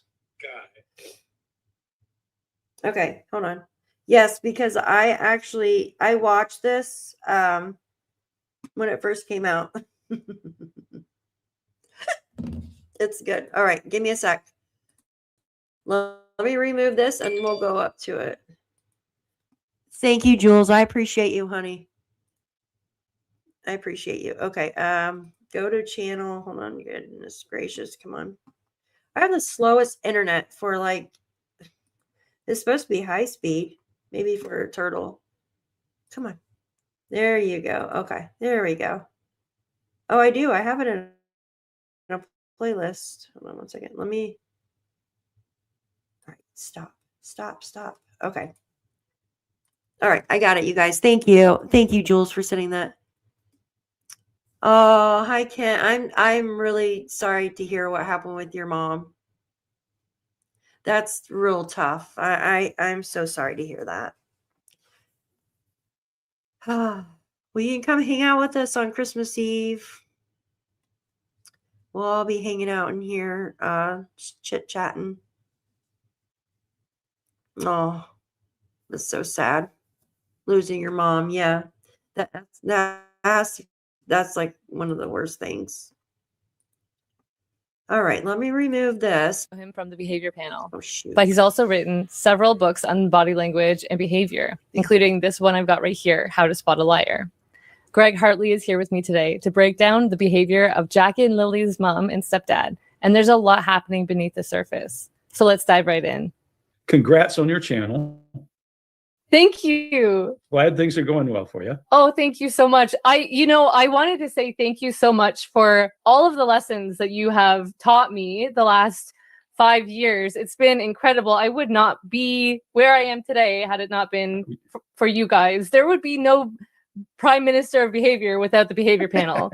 So You do a great job. You do a great job on all the stuff you do too, Sadie. And look, everybody who's watching you, if you hadn't subscribe to this channel. Sadie's one of our best friends in the whole world. She's family. She's more than friends. She's part of the team you see behind her there. Yeah. So Sadie's learned a lot of stuff. And remember, my whole mindset about body language and behavior is I use this whole system I call READ, read. And it's about review, put things in boxes, figure out this is this and this is that, but no meaning. Evaluate, understand how everything goes together, analyze, look at the big picture, and then take your knowledge, that D piece, take your knowledge and decipher what it means. And because of that, I think that every time somebody learns this skill set, they bring a new facet to it because they're looking at it from their life experiences, not from mine. And I always say, I'm lucky enough that I've had more than one career to learn from. And I was a good interrogator, did a lot of interrogation, but then I got the chance to live with civilians who haven't committed a crime and have to work through them. And that gave me a whole new insight into this, how these skills work. So your life skills are going to do the same for you. And no two of us will have exactly the same skill set, which is what I think is beautiful about this thing. Absolutely. So today I got up at 3 a.m. to leave the place I was in. I was in the airport and I was going to send this to you at 4 a.m. And I was like, yeah, that's a little bit early. I was up. Oh, yeah, I figured you might.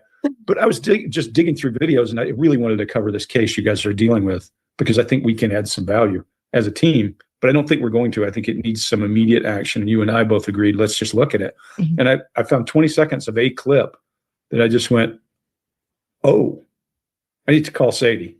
And that's how we got started on this conversation. And you said, well, you wait till you see the mother. So I'd seen the father. Yeah. Realized I have not seen anything of the mother. Sadie's pulled some clips and we're going to talk about those. I'm not going to preach. We're going to talk. How's that? Perfect. Me and my family still go out sometimes and search, but everything's been searched that we can really dive into at this time. They have over 12,000 man hours searched in the woods, and they're planning on doing more, which I'm really grateful for. First off, what was your immediate response when you saw that 10 seconds, 20 seconds, whatever it was? So I noticed before in another video that he did, he talks very, he speaks in finality. He doesn't say, oh, it's ongoing, He talks as if the search is already done, like it's like, oh yeah, we did that. We searched everything. It's, it's done. Yeah, and some people do that. Right. Usually you don't think they'll do that when there's hope for their child. Some people talk about everything in past tense. One of the things I always push back on statement analysis about is some people just are educated differently. I'm not sure he's the smartest guy in the world. So I can't tell by this video, but I did see a couple of things. But yeah, it seems pretty closed-ended. Not, hey, can you help us? Right. Not, hey. I mean, for me, if my kid was missing, I'd be like, hey, guys, we've done everything. We know how. How about you help us? Write in, send ideas, do anything. Look, you got a cell phone. Take pictures of any little kid footprints you got. Yeah. None of that's there. Nothing.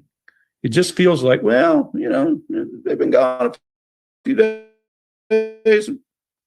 All right, maybe we just throw in the towel now. Yeah. It just feels awkward. Yeah, that part feels awkward. I agree with you. It really feels like I mean, at the same time, it also has been over a month now at this point. I guess the interview was a few days ago that this happened. Okay. So it's been almost a month at this point. So I feel like at that point you would likely be. Yeah, you'd feel pretty destitute. And I say this all the time. Usually you're lost everything. I mean, I don't share this all the time, but we lost son. Mm-hmm. And in 3 weeks, I had but I can't know how Dina even got through it. But in 3 weeks, your personality is gone. You're so emotionally wrung out. You just can't. I mean, it's unimaginable. And a lost child is probably as bad or worse. Mm-hmm. There's the lost child, at least there's still that glimmer of hope at the end. Right. But I don't know. The thing for me that made the reason I called you, the reason I texted this though, is we want you to go back and watch as we talk about this. And Sadie's going to figure out how to make that really pretty because she does that for us all the time. But this guy, his speech patterns change as he's talking about where they have searched. He's got a pretty good little clip going there. Families still go out sometimes and search, but everything's been searched. And then he goes to everything's been searched. And I always say what's going on is the monkey brain is taking over. That cat brain. This is when the guys always joke around when I said I'm bringing a monkey to the dance. I work really hard to get people to this position where they can't think. Right. And he is trying to figure the right words. And he says, dive into it. I'm going to leave it there for a minute because I want to show your message here. Hi, Sarah. Good to see you, sweetheart. Hi, Sheila, honey. Thank you for being here. She says, yes, their words are important, but I also think you can analyze almost anyone to fit a narrative. I look at behaviors more than language. Yes, you have to. You have to look at, everything all in a whole, right? I look and focus on patterns more. That's just who I am, right? I look to see what their history is like, right? Well, we know with Daniel that he's done math. I mean, we just did a whole article and all that about it, right? So we have rug use. Now we have from the family, this is just from the family, alleged abuse, right? Now that's just from the family's words. That's just alleged abuse. He is a stepfather, right? Which, there's nothing wrong with that, but usually in missing children's cases, there's usually a step parent involvement. It's just what it is. And then, what is the other one? There was another one too that I always talk about, but anywho, you have to analyze all of it into a whole with these cases, right? Words, behavior, would there be a motive? Like if you know what I mean? Like think of motives. What would be the motive? And just speculate. I'm not saying yes, right? What would be a motive for Daniel? Like if there was something he did to the children, right? It would be maybe allegedly Malaya was leaving, or maybe allegedly he didn't want Jack and Lilly around because they weren't his blood children, right? Or maybe someone on the property didn't want them around. What would be Malaya's motive, right? As well, like she seemed like everybody else was taking care of him but her, from the way they talk, right? And then also like maybe allegedly if the children were being abused, like we've been told from the family, maybe she felt like unaliving was the best option for them, right? To put so they're not experiencing any pain. And that is one of the it's really sad to talk about that. It is one of the things it mentions with moms and their children, the reasons why, and I'm not saying she did, I'm just saying allegedly in a whole, right? So you got to look at everything. Long story short, you got to look at everything. Oh, sorry, have I been frozen? You've been froze this whole time on food part. Oh, but you can still hear me talking? That's weird. No, you're fine. Hi, Broken Blast guys. Good to see you. Yeah, you're fine. You don't have to talk. Malaya's motive is to hide from CPS. Yeah, I remember her writing to Belinda to hide from CPS. That's weird, right? I like Chris McDonough. Yes. at this time. Not only does he say that, his shoulders come up and he bounces a little bit when he says it. And it's out of place. Everything, go back and watch cadence, watch pronunciation, watch volume about dive. Watch all those pieces and tell me what you see, or what do you see? Because this is out of his base and a weird choice of words. If I were talking to law enforcement, I would start searching the water around this place. That's a weird choice of words. Maybe he says it all the time. Everything's been searched that we can really dive into at this time. My little suspicious brain is going, something's up here. Embedded confessions look just like that. Wow. When you sent me that message and you gave me that timestamp, I went right to it and I saw that, and I hadn't even put that together before you had said that. And it was so shocking to see that. Yeah, it's just such a weird word pattern change. And look, when we talk about body language, what we're really talking about is change, because all of us communicate. And, I always say this, 3 pieces, 2 pieces. The 3 pieces you communicate with are gestures, illustrators, and regulators. And the 2 pieces that protect you are adapters and barriers. We expect a person to be fluid and speak and move their hands. He's not doing that we can see. His shoulders go up when he says dive is the only time we see any real movement. He's communicating something, whether it's intentional or not is another question. Is he communicating we don't know where else to look? We're hopeless. But dive is a weird choice of places there. So I think I'd dig in a little bit if I were the police. Wow. Yeah, that's great. Weird. Wow. So now we can watch The mom. Yeah, let's watch. I haven't seen her yet at all. So this will be interesting. And sorry, guys, we haven't gotten to this on the channel, but I think it's more important to say that you do it because you're local, you reach more people close. And yeah, and thank you for bringing me on. Oh my gosh, thank you for being here. I told you this is like a dream come true. This is like, don't be silly. This is your family. oh my gosh, thank you. I'm just staying as hopeful as possible. I want them home. I want to hold them. And I want them home. What happened was we woke up, I heard them playing in the next room beside us, and I was drifting in and out of sleep. And they're not the type of kids that we tell them not to go outside on their own. We always make sure that we're out there with them, watching them. And they happen to just get out that sliding door and we can't hear it when it opens. And they were outside playing, but we weren't aware of it at the time. And the next thing we knew, it was quiet. And we get up and I tell him, my partner, Daniel, I tell him, do you hear the kids? Okay. And he says, no. And we get up instantly. We're looking outside. We're looking everywhere, yelling for them. And I instantly just call 911. I just had the instinct I needed to call. They're both really go-lucky children. They're so sweet. They talk to anyone. They'll talk your ear off. They will speak to anyone in a store. Everyone.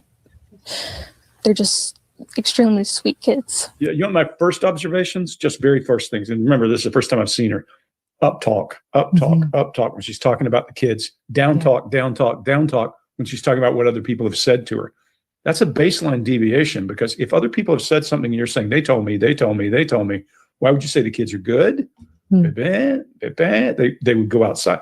The other question that comes to mind for me immediately, and this is without body language, if you know they go outside because you tell them not to, why don't you fix that problem? I would want to go see the door and say, how'd they get out? Because, I block my own sliding door with some kind of apparatus so somebody can't open it, much less if children are in there so people can come in. Forget the children going out. Why wouldn't you have a lock of some kind so nobody can come in? So there's a ton of questions from a logic point of view. But that up talk, she appears to have grief in her brow, but she's also in the sun, which is tough. I mean, when a person's in the sun, they may do that. I do it a lot because I'm very pale skinned and blue eyed. So in the sun, I'm doing that all the time. So it's really tough to know, is the person squinting or showing grief? I don't see, there were a couple other things in there too. We played a fairly long clip. What about you, Sadie? Because you watched it. Well, I noticed that she doesn't start with, the way that she starts the story is at the very beginning of the day, as opposed to when you come out of the room and you see that your children are gone. I feel like that would be the most important thing to highlight. Yeah. Yeah. I think that's a good call. It's sometimes if it's been a while, then then it may take a while and you may go back and answer questions because people Right. have poked and prodded you. Like This- guys I've interrogated, they almost start always back at the beginning of the story if you give them a chance. Okay. This interview, for context, was the day after. So they Oh, left yeah, on the you- Friday, agreed. and this is on the Saturday.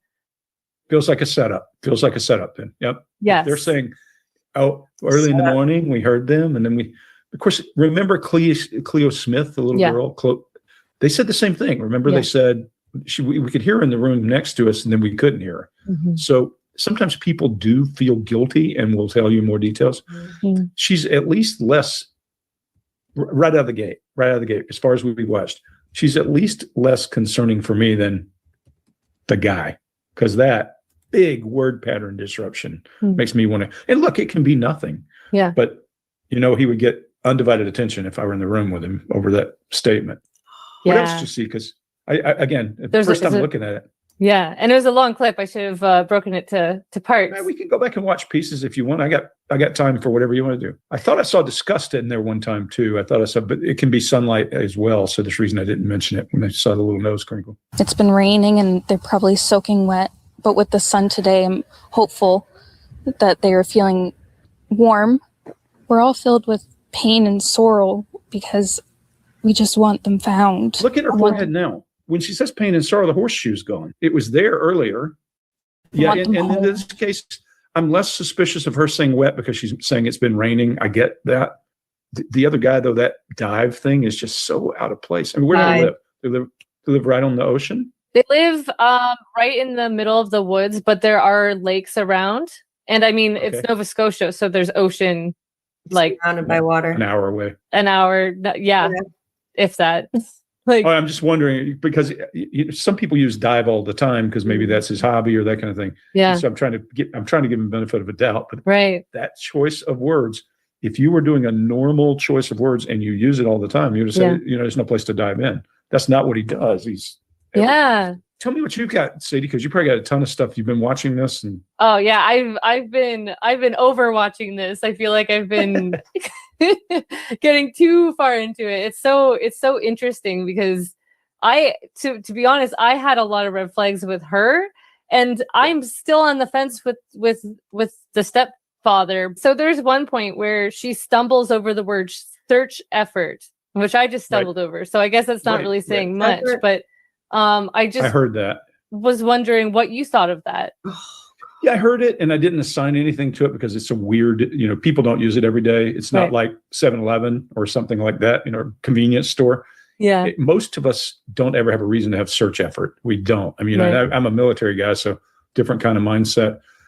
But you would think that she would have a little. The lilting up is my problem. Search effort didn't. And let's go back and listen. I bet when she says search effort, she doesn't lilt up. She Mhm. only does it when she's talking about the kids. Yeah. She's asking for approval when she's talking about the kids and not when she's talking about other things. Good call out though, because those kinds of things sometimes are the biggest red flag. Yeah. Well, I mean, it's so Yeah, you gotta put it in local dialect because different parts of the country, Canada, everywhere, people use certain words, right? Like I know Nova Scotia, they said, "Give your head a shake," right? We don't say that here in New York. We don't say that, right? So there's different wording everywhere you live. So, and also, right, like, I mean, Nova Scotia, it's surrounded by water. Like you can't go anywhere without there being freaking water for the most part. So, I mean, there's so much going on here that there's just so many questions regarding this case in general where you just have no idea what's happening. So everything And, is here's the thing: when you lose a kid, things are. I mean, God forbid anybody deals with a kid getting kidnapped or lost or even any of that. But your brain, there's no place in your brain for that. And when it first happens, you're scrambling for trying to understand. You don't have any. This is a frame of reference problem. And if it's day one, you can be scrambling for what the hell, how this happened, what did I do wrong, Right. even if it is above board. Now add to that When it isn't above board, a different story. So I think we have to give them a benefit of a doubt a lot of times. And you'll hear me say that, like, sometimes people have no frame of reference. Sometimes there might be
Oh shit, I was off camera. That's why you guys couldn't hear me. I'm seriously talking to myself. I forget when I'm not on frame, it doesn't play the sound. How stupid is that, right, guys? It's me, you guys. So yes, I was asking about the whole I'm sorry guys, geez. It's when I remove myself from the camera, from the frame, so you guys can watch the video. It's it makes me to where you can't hear me too, I guess. It's some kind of glitch, I guess. Your camera didn't break. So what I was responding to was I told him, right? I told him, do you hear the kids? Wouldn't you say it more like I asked him instead of I told him? Right? Or do you like I was telling him, she didn't say his name either, right? She didn't say his name at all, like she just said my partner, him, right? Like very distancing, in my opinion. drugs involved, meaning they were sleeping because, Right. and there's guilt associated. I don't know anything about these people, but if they drank a lot the night before and they slept through and their kids disappeared, that could be guilt. Yeah. So I try to look for all those reasons when I'm thinking about it. And so, yeah, I appreciate you doing it this way. Sadie, it's worth looking. But that lilt up is my first red flag. Yeah. I appreciate the Search effort. huge search effort going on right now. But we've been pushing for an Amber Alert, which hasn't been issued. They were really adamant that they were abducted and they weren't really looking into any other option. That's different. Yeah. That when Yeah. a person comes up with, especially if you live in the woods, you live in the woods, you know, if I live in the woods and my kids have access to a door, truly have access to a door and can go out and play. Yeah. Like I said, number one, I'm going to bolt that door shut because these are little babies, you know. Absolutely. But number two, my first horror would be they're lost in the woods. Yes. I'm going to try to find. Okay, what he just said there, right? You live out in the woods. We remember Daniel bolted, or he put a wrench on the front door, right? Daniel put a wrench on the front door. You had to say your partner. I think so too, Cal. Why didn't they secure the back door? A bear can open a sliding door too. So wouldn't it be easier for the bear to get in the back, in my opinion? Like that little gate ain't gonna freaking keep a bear out. And the thing is, Daniel couldn't remember if it was open or closed, right? So wouldn't they, if they're securing, this is what I'm trying to get at. If they were making sure the door was secured in the front, wouldn't you make sure the back door was secure too? You know what I mean? You guys see what I'm saying? I don't know. Don't tell me that I'll never sleep again, Daphne. All little bears climbing on the door. Oh yeah, those bears will open doors all the time. Yeah. A sliding door is easy for them. All I have to do is grab the, you know what I mean? And slide it right open. Yeah. Black bears aren't that mean though. I think this story about the bear and the door is bullshit. I don't open the door and walk in and say, "Hey, Yogi." Yeah, I don't think so either. I think they absolutely had a bear in their yard. I mean, bear are everywhere. Like where I live, there are freaking bear everywhere. I'm telling you guys, it's nuts. Like there's one every night. Hey, Justin, good to see you. So I don't believe the bear thing. I do think the bear does come in the yard, but I don't believe that the bear is, you know what I mean? Yeah, but that little tiny fence though, Cal, like a bear just jump right over that. I had a bear jump over my 5-foot fence, right? Just a few months ago. And it walked up I have a deck on my second story, right? And the bear walked up the stairs onto my deck and got into a little trash bag I left out there. And it literally took the whole freaking bag and dragged it, like, well, probably carried it, trying to look for something to eat, right? Yeah. I mean, they can. But I don't know, guys. I mean, there's bear everywhere in rural areas. I would look for footprints and look for all that. I mean, my brain goes to logical first. How would Me too. you didn't hear the door open? You didn't hear your kids scream like, "Oh my God, who's here?" Yes. Mm-hmm. So why would you immediately go to abducted? Unless they're saying they wandered in the woods and got abducted. Right. And that would mean somebody's waiting for them because they're Yeah. in the woods. So there's a lot of logic things when somebody immediately goes to they're abducted, Yeah. because that disperses the search Exactly. quickly Well- and takes people off of other things. And the interesting thing too is that they keep throughout the multiple interviews, she only did one. She only did this one. And the Okay. stepfather did multiple. And it's always been said that they are very friendly. They'll talk to anybody. They'll talk your ear off. So it makes it Okay. seem like they're kind of setting it up so that they're, they were abducted, kind of like pushing Yeah. the attention elsewhere. Well, that's when a person immediately goes to abduction. Of course, that's a fear of all parents that their child. Get out of here. What did you say? You're going to make me sing a Merry Christmas song? Justice. Jesus, I can't talk.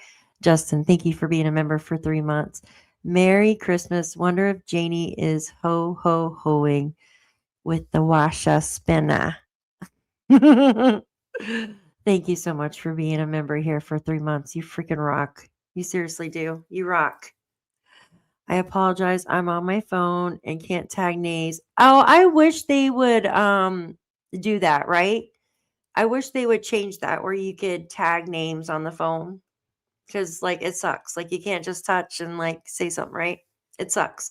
Even on StreamYard, like I can't tag a name and do that either. Unless I don't know what I'm doing, but that might be what it is. Ho ho ho, oyster shaka. Thank you, Justin. You're awesome. Thank you. Yeah. Oh my God, guys. Hey, you should read the math article we read earlier. Using her oyster shekel and Dremel. Get out of here. What's a Dremel tool? My Dremel tool. Child's abducted if they're out. But that's more likely to happen if you're in a populated area. For sure. You live on acreage, especially if you have dogs and all that kind of thing. I don't know anything about their situation. Mhm. When people go that way, when they know they Partner. insist they're abducted, then you're like, okay, how could that possibly be? We're in the Yeah. woods. The McCanns immediately said she's abducted. Mhm. Well, of course they did, because they're in a very tightly populated area and she's disappeared. Right. And they walked all around the place and looked. And people will say that that's criminal, that they did something. And by the way, there's a brand new search going on right now in Portugal for the two places that guy who's the prime suspect occupied, looking for remains. Wow. So for just to give you an example, this is 19 years later. Holy. So children can disappear into thin air, and it can be an abduction. So I understand why people would feel that way. But Mhm. like you, that would be your first call if your kids were not where they were supposed to be, where you Yeah. live. You'd be like, oh my God, they're in the woods. Yeah. There's bears. What's dangerous? Like there's Bears. Bears. yeah. Yeah. You know? Yeah. I would not jump to that. Yeah, it's very interesting that was, and it seems like that was a big point for them, just continuously trying to push Amber Alert, somebody abducted them. So let's talk about something let's remember we talked about D and read. Most important things is D. Let's talk about how you would react. Not just you, but your neighbors. You live in the same province. You live in a very wooded area, not far from there. Yeah. And your immediate reaction would be, hey, where are my kids? Yeah. What else? What's abnormal from a cultural point of view that you're noticing that I wouldn't pick up on? Right. I guess that I feel like there's just so much. Like, I think that's why I'm so drawn to this case, because there's so much to it that I'm finding so many things abnormal. It's not just like one thing, it's everything. Like, even like you said, the door, they say that the sliding door is quiet and they snuck out of it. And put a bell on the That's damn really thing. silent. But even looking, there's like a picture that was taken of it, and it does not look silent. It does not look like a quiet door that a 6-year-old and a 4-year-old could open easily. Right. And I mean, same thing. We have one of those doors in our bedrooms, and there's a 2x4 like blocking it, so it can't open. Yep. So I don't know. There's just. Pass the sniff test for love. Okay, let's just pause it right there. I want you guys to think for a minute, right? Was Meadow, we definitely can say that Meadow was probably crawling, right? Meadow was probably crawling. And don't you think, I said this in the way beginning, don't you think they probably like baby-proof the house? Like, don't you think that they would be scared that Jack and Lilly would leave the door open and Meadow could crawl out or something when they're not watching? You think so? So I go to think, like, wouldn't they have some type of like bar or some type of device that would make sure that the doors are secure? Like I said, guys, why would they secure the front door but not the back? I don't know. I just find that quite odd. But I was paying $18 a month for my dinosaur rotor. Oh my gosh, yeah. I probably need to update mine too. Like my dinosaur computer. I heard that she wasn't walking. Okay, I remember that. But she was definitely crawling though, right? She was definitely crawling. $88 for basic internet. Ugh, so crazy. If she was 16, 18 months, she may be walking. You would think. And I know that they said no. Who said that Meadow wasn't walking? Usually children are walking by a year old, guys. So why wasn't she walking when 16 to 18 months, not walking? You know what I mean? My daughter started trying to walk at 6 months old. My son, it took him about to his first birthday, right? It just depends. But 16 to 18 months, that's late, really late, right? I remember when my daughter and son took their first steps. But yeah, well, the thing is, why would you secure the front door and not secure the back? I think Daniel would be like paranoid about something happening to his daughter, Meadow, in my opinion. I think he would be paranoid about that. At 16 months taller, the mastery walker. Yeah, starting to run and saying more words. Absolutely, Susie. Absolutely. Mm-hmm. What if the kids tried to get out the front door and the wrench fell down and hit one of them in the head? But think about it. Like, I had to put locks at the top of every. Yeah, I remember I had to put stuff in the plugs, like the outlets, like the plastic things. You have to put the knobs on the doors. You have to put locks on the under the sink, the cabinet, so they're not grabbing cleaner and stuff like that. I had so much shit, and this was like in the early 2000s. I had little buzzers because you don't hallway, you don't want, you know what I mean? So when they get of age and are able to get out of their like toddler bed, right, and get up when you don't know, right? You have little buzzers that like make loud noises if they open a certain door.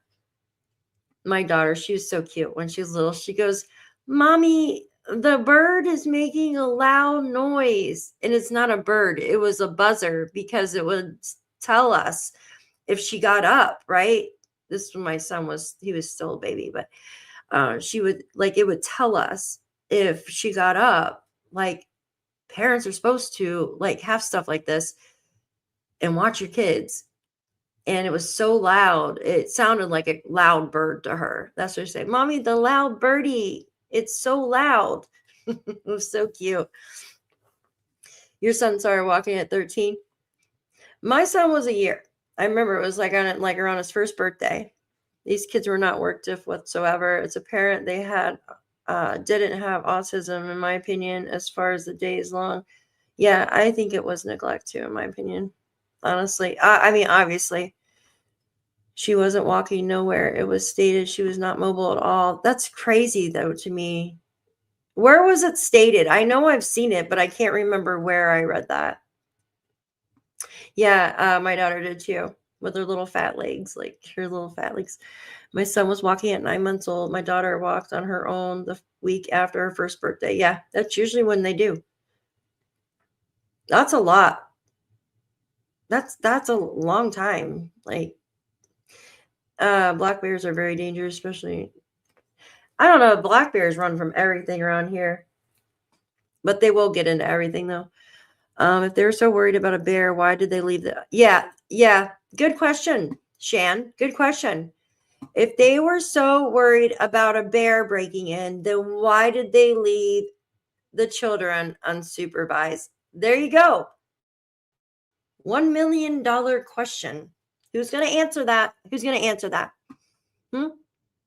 Rug use. Yeah, exactly. Exactly, salty. Embarrass can learn how to. Embarrass can learn. Yeah, they can open it. Yeah. My opinion, these kids were, yeah, they were some baby walk at 8 months. I had all boys and they were all walking about 1 year old. Yeah, usually boys walk later than girls. Well, from my experience anyways. Kiki said she wasn't walking. That's who said it? Okay, Kiki said she wasn't walking. I worked with children who have been held and have not started to walk until 2-3 years. God, mothers wanted to keep their child an infant. That's, wow, that's too much. That's not right. That's not right at all. Jeez. But think about it though. Why put that lock there? But yet not supervisory. So who are you locking in the house, guys? Yeah, boys usually walk around a year.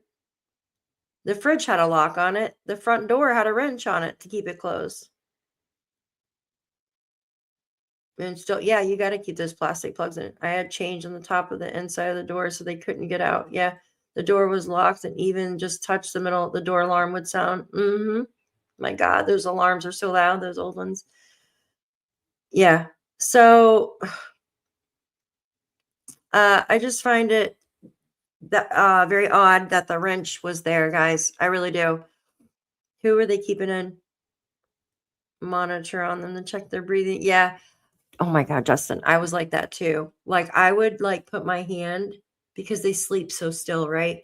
I would put my hand right here. I'm like, oh my gosh, you're breathing, right? You're breathing. Like it'd freak me out. Like, and you have to, I had the little, oh my gosh, those little things where they can't turn, because it was put your baby on your back, right?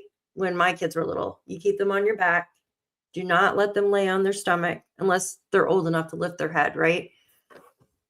And they'd sleep so still. And it's like, oh my gosh, that's like the worst. That was one of the worst things. Like if God forbid, like my child, something happened to my kid when they were a baby with the SIDS.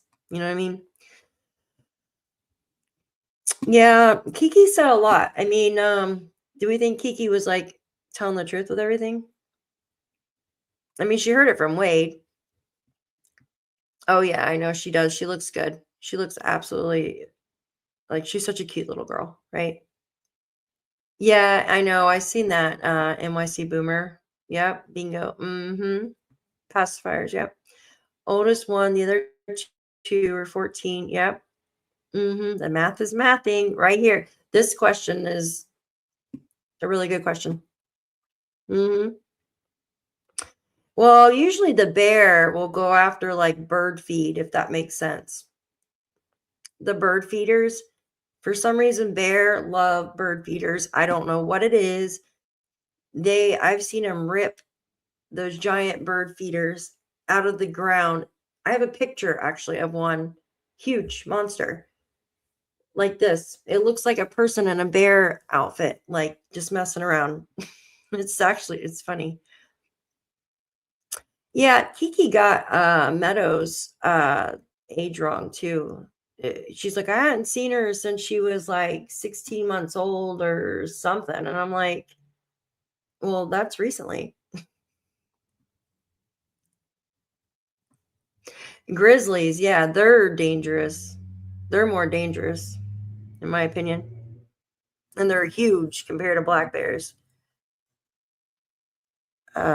People around here feed the black bears. I don't know why, but yeah, the eastern side doesn't have grizzlies, guys. My queen size bed and turned to pick laundry. My cousin adopted a little baby boy. His first name is Robert, and he couldn't walk, and he was nearly 5 years old. Oh, they never let him out of the crib. He had to have braces on his legs. Now he's in college. Oh my gosh, that is so sad. Oh, that is so sad. Why? What is wrong with people? What is wrong with people? Oh, it makes me so sick to my freaking stomach, like lazy, right? Like it's just ridiculous. That is so sad. Oh, I know. I saw the lock on the fridge. Yeah. It looks like, so that's why I asked. Okay. That's why I asked if there was anything, for instance, like any kind of baby proofing, because there was like, it was like a lock, right?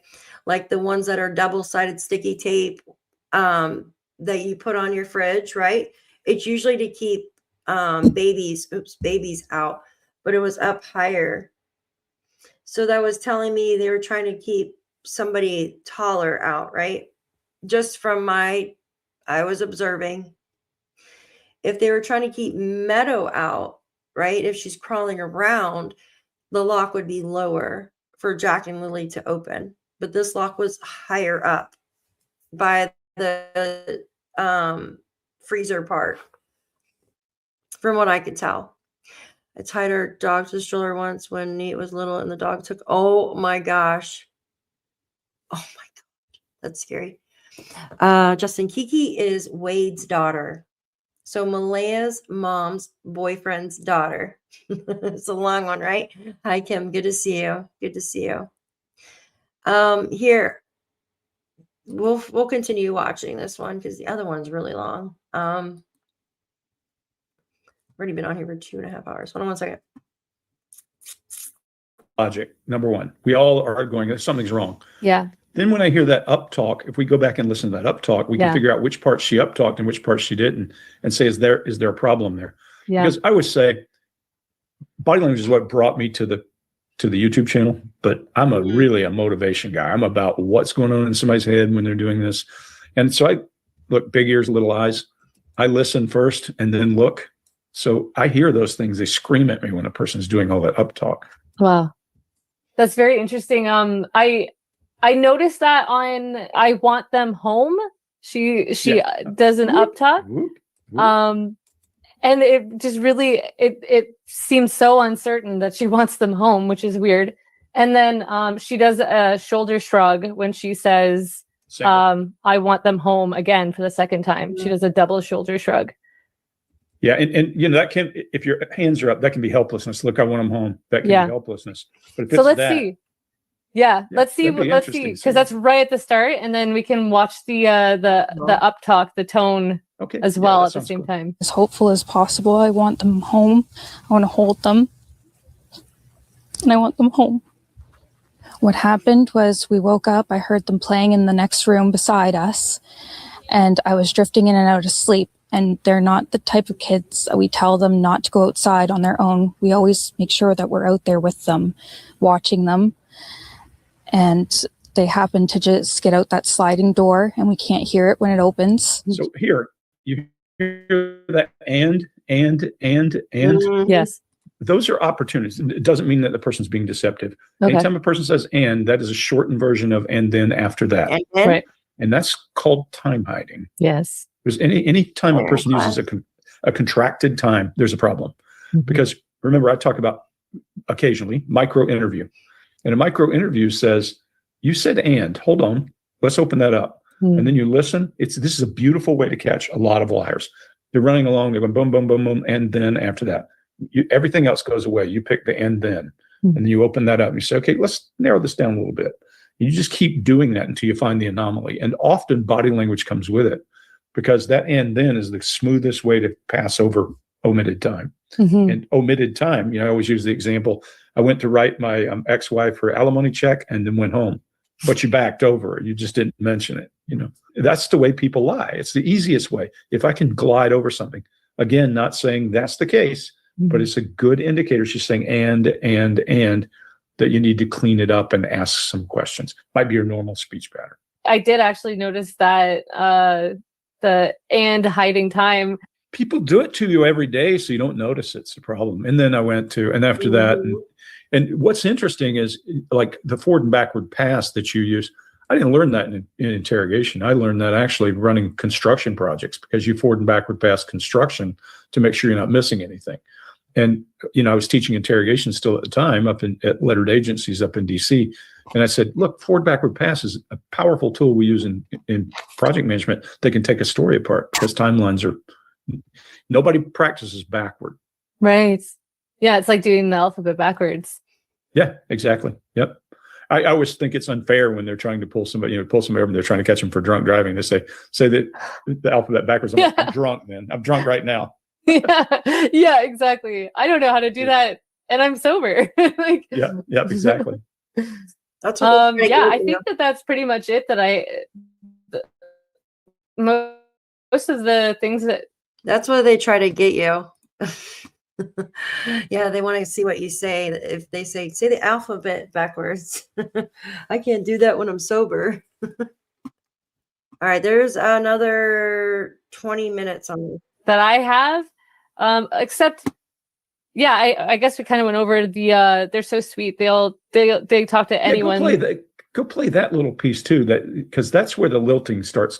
Right after that, I think is where the lilting gets worse. Right? Yeah, They're both really go-lucky children.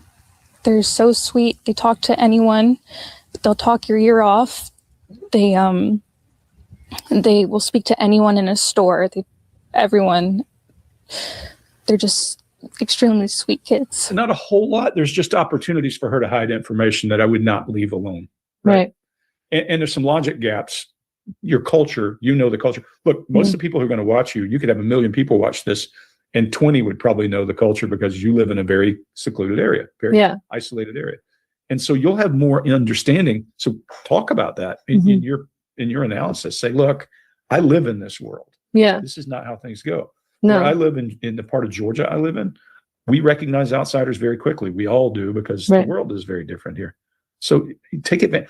Remember, I always said everybody's born able to do the same things unless they have a disability. Mhm. And then we start assigning meaning to body language. And culture's primary power in body language is to pair your ability to do things. Right. So, your little kid will come in the room using a middle finger and you'll go, stop. Yeah. Because it means something. Yeah. At least it wouldn't mean the same thing.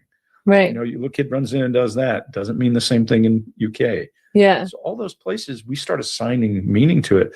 And there's a lot of cultural anomaly, number one, in a given region, but also in the kind of people who move to wilderness. Right. I mean, you and I share a love for no neighbors up close. And my neighbors, I can't see one. Yeah. I've got one that's about 300 yards from me. good guy, good friend, a cop. We get along great. And then the neighbors drop off from there. You know? Yeah. Mhm. Yeah.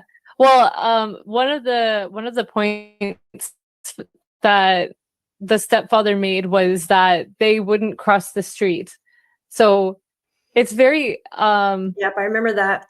it's very strange because I have a 6-year-old, and it's very much like if she wanted to cross the street, she would probably cross the street if she felt like crossing, which she's not allowed to, but it doesn't mean they won't. Sadie, this is a really weird one because Mhm.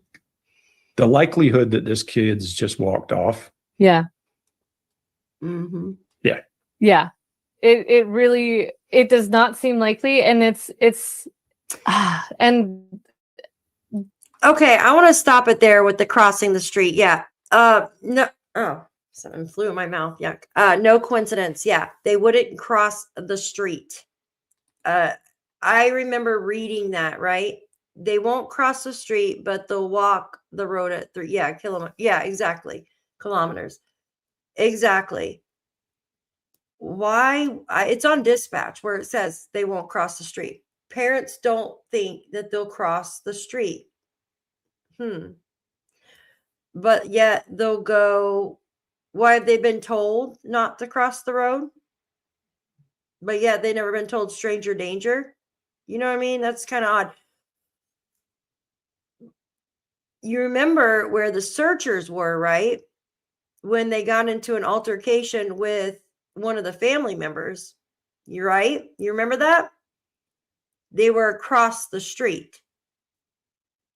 They were across the street in the river when they got into an altercation with Janie's brother, Wayne McKenzie. Just wanted to bring that up. I thought that was strange, right?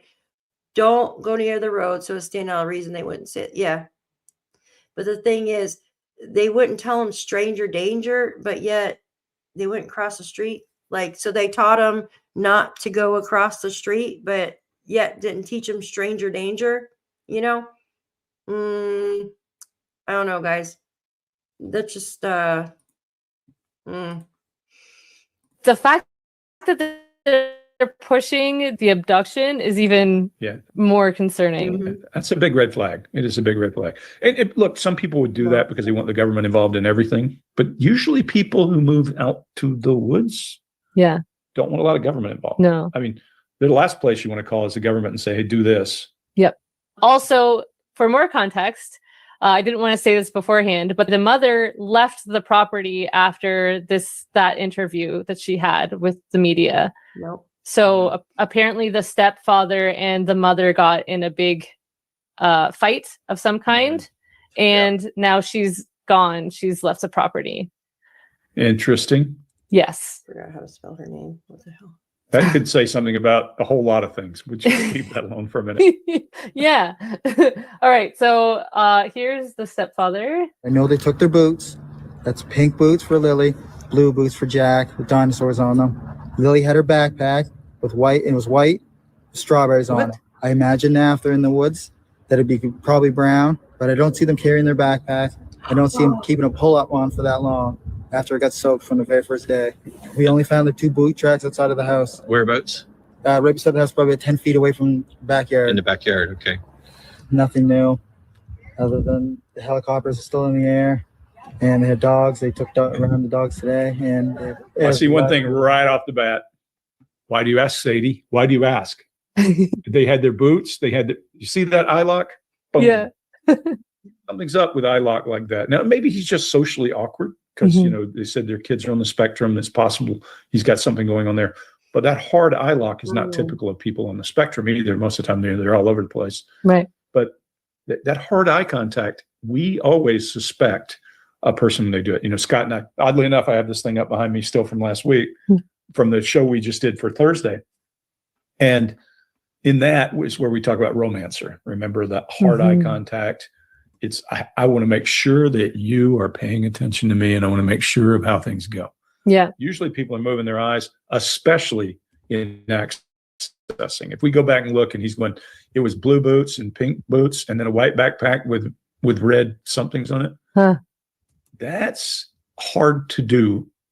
I mean, think about, let me ask you this. What's your little girl wearing right now? Watch your eyes. Oh my goodness. Yeah, that's so true. You know, they took their boots.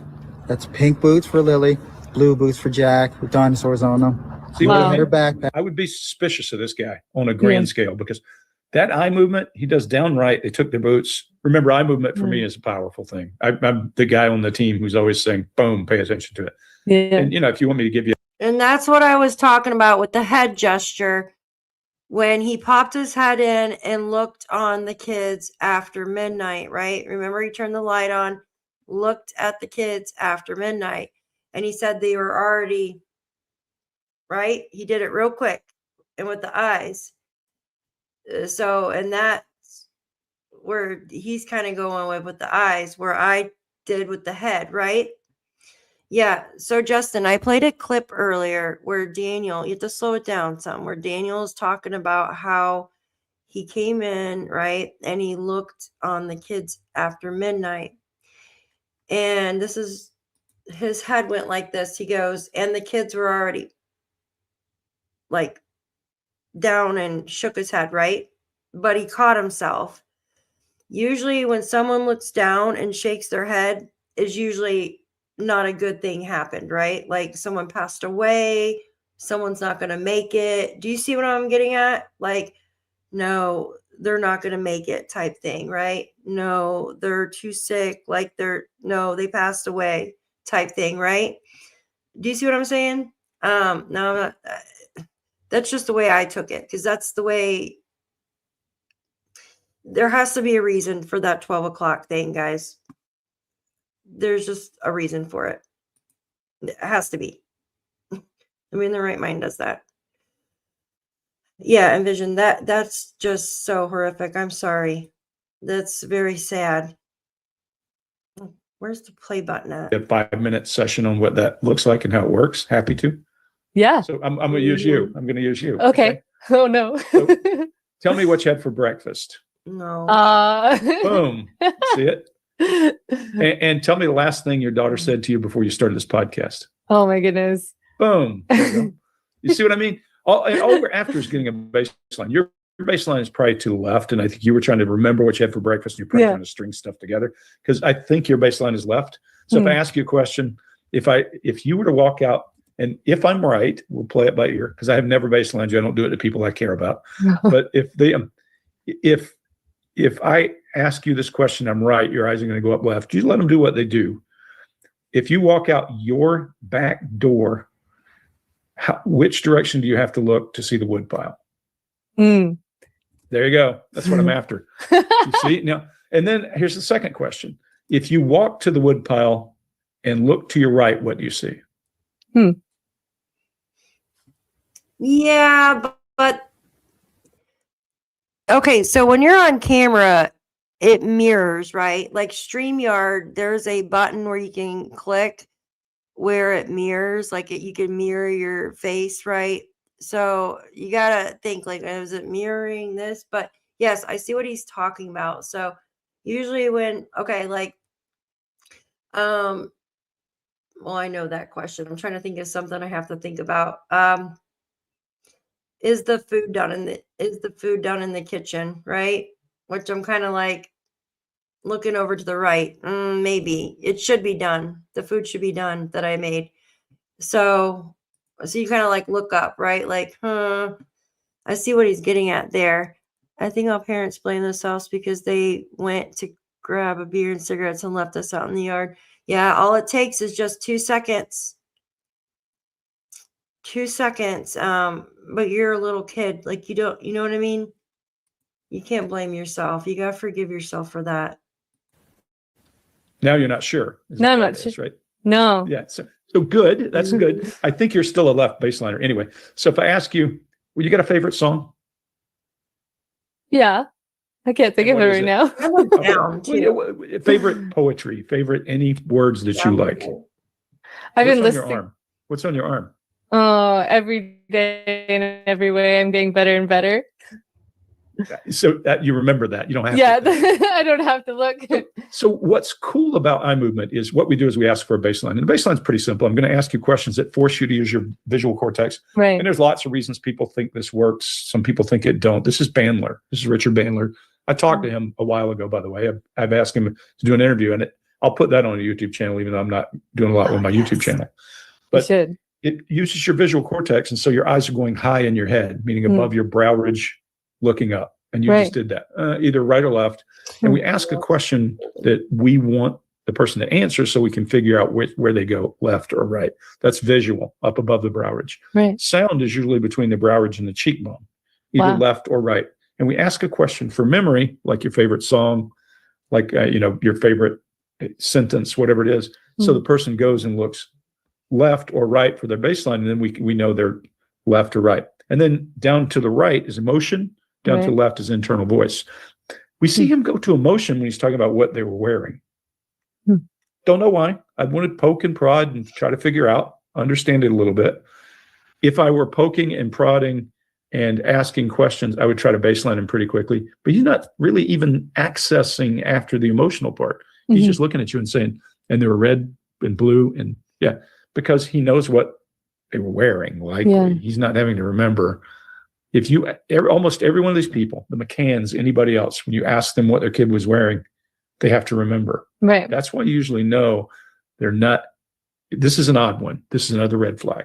I urge the public to come out if you have anything, come out as fast as possible and get it to any detachment or any police service that you have available to get to talk to. And Jack just absolutely loves bugs, dinosaurs, That's weird. anything like that. This right here. Lily loves girly things, but she also loves doing everything with Jack. Bugs, they're like best friends. This kid's on my radar. He said loved in past. Yeah. And the fake crying. I'm sorry. Right there is fake crying. He's done that twice. And then I remember in the one, he looks off into the distance. Like, it's obvious he's not crying. So why are you acting out? Like, I don't understand that. Right? Like, why are you acting out? Like, it's obvious you're not crying. You have no water coming out of your freaking ears, out of your eyes. Jesus, I'm tired. No, the children were not Janie's responsibility. Absolutely not. Yeah, I agree with you guys. And also, I mean, maybe that ticked her off. Like, because freaking she had to call the mom. Mom, get up. You're lazy. Get up. Get your kids, right? And also another thing is, I still go back to Tuesday. Jack and Lily went to school. That was their final day at that school, guys. Think about it. And Malaya phoned Janie at 6 a.m. that morning. So why would she phone her at 6 a.m.? Right? So she phoned Janie. That's her alarm, her first alarm, right? Because she hits snooze and then it wakes her up at 6:15, right? And then that's when she clocked the kids out at 6:17, 6:18, which was on Thursday and Friday. But on Tuesday, Jack and Lily went to school. I wonder if she called Janie at 6 o'clock in the morning to see if Janie would help get Jack and Lily on the school bus. Because remember, Janie said that Jack is not supposed to unbuckle and buckle himself into the seat. Think about it.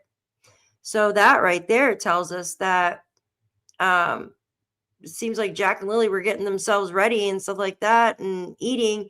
And then Janie was putting them on the bus. Oh, thank you, Kim. Of course. I will always do that. Actor 101, stare at something in the distance for dramatic flair. Yeah, exactly. Just FYI, I'm not a big fan of the behavioral panel, but if they, I notice, like their newer stuff in the past, like couple years, 3 years or whatever, it seems like they're a lot different than how they were before. If it looks really bad, then it looks really, really, really, really, really bad. Yeah, I got you. Yeah. It seems like once people get sponsored with big corporations, they don't say what they really want to say anymore. Like they hold back. I know what you're saying, Justin. I agree with you. Hey, Blue Jay, good to see you. Totally, they were all up at 6 o'clock. Well, this was actually Tuesday. So it goes to show you, because I have proof that Malia called Janie on Tuesday morning to get her to help the kids get on the bus because she couldn't get up. She was a piss for brains. Yeah, I agree. I agree, Justin. Hey, Blue Jay. Yeah. All right, I'm going to finish this out, and then I got to get up because my legs are starting to... Justin, did you hear what happened? He's probably going to yell at me because I don't wear sunscreen. I'll text you when I get out of here. There. But even better, Yeah. Mhm. Yes. that's not, there's no emotion, no tears, no anything else. There's some contempt Yeah. or disgust. I can't tell which. You'd have to go Right. back and watch it. Yeah. But early in, he's going to go to whatever police. Any detachment or any police service that you have available. Yeah. He exposes his teeth. Either he's in contempt or, it's an exposing of canines, one or the other. Yeah. I'm not sure which. But if you go back, you can freeze it and find it. Yes. There's a whole lot of mismatched Mm-hmm. signaling coming from this guy. Wow. Looking you dead in the eyes when he's trying to access, and then the fake cry. Yeah. And I mean, Yes. just a whole lot. And then, loved. Yeah. Yes. I noticed as Beautiful soon as catch. he broke away, he immediately checked to see if his story was being bought. He was like, Yep. Confirming glance. Yeah. yeah. It was almost like Phantom of the Opera or something. Yes. Yeah, exactly. Yeah. So that I had to show you because that's just it's Well, something. He's red flag boy for sure. Yes. And now remember, let's talk about dynamics of relationship. Right. It's entirely possible that something happened that she was not part of Right. and that she was suspicious of Mhm. but party to and guilty feelings for. And it's Yeah. entirely possible they just feel guilty from the people being gone. But this guy has a ton of red flags, Yeah. in my taste, and yours too. Yeah, absolutely. Yeah. You probably got a ton more. The big thing is that a lot of his stories are just very repetitive. He and this is not in this video specifically, but like in many of his videos, he repeats himself word for word. He goes like the story that he tells is exactly the same. It doesn't change at all.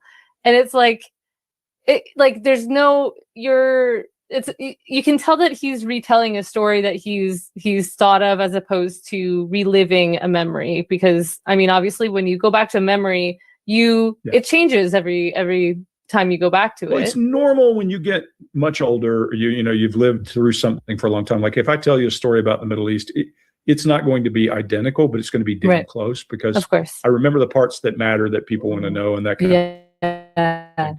and because it becomes rote, neural pathways, as you know, Yeah. 2,000 passes, it's there. And so a lot of the time, what will happen is your story will stay really tight as you get older because you've dressed it a few times for people's consumption, Yeah. but not early. No. It's, my most stressful moments in my life, early, I would have a hard time putting the story together exactly the same way every time. Yes. Because you're thinking, why did that happen? Why did that happen? Why did that happen? Yeah. And then you're trying to think of the most stressful thing that's ever happened to you in your life. Mhm. And if it's 10 years later, okay, you repeat the story pretty much the same way. Yeah. But when you're trying to sort it out, my opinion, one of the hardest things for human brains to do is to store information you have no box for. Right. I think this is just my opinion, I think what most people call PTSD is there's no place in their mechanism, in their schema, in their database to plug something in. Yeah. And so it never gets settled. It just rolls around in their head the rest of their life. Wow. I mean, I'll give you the first Gulf War. I went there. I was working at SEER school. I was doing violent physical things every day of my life. All right, I'm going to pause it right there. Yeah, I was talking about earlier. I had to push the live to later because I had this sore. I'll tell it real quick. I had this sore on my leg for like 3 years, right? And it would never go away, but it wasn't opened or anything. I thought it was like an ingrown hair. So I went and I went to the dermatologist after a while because it started like it wouldn't heal up. Like it finally like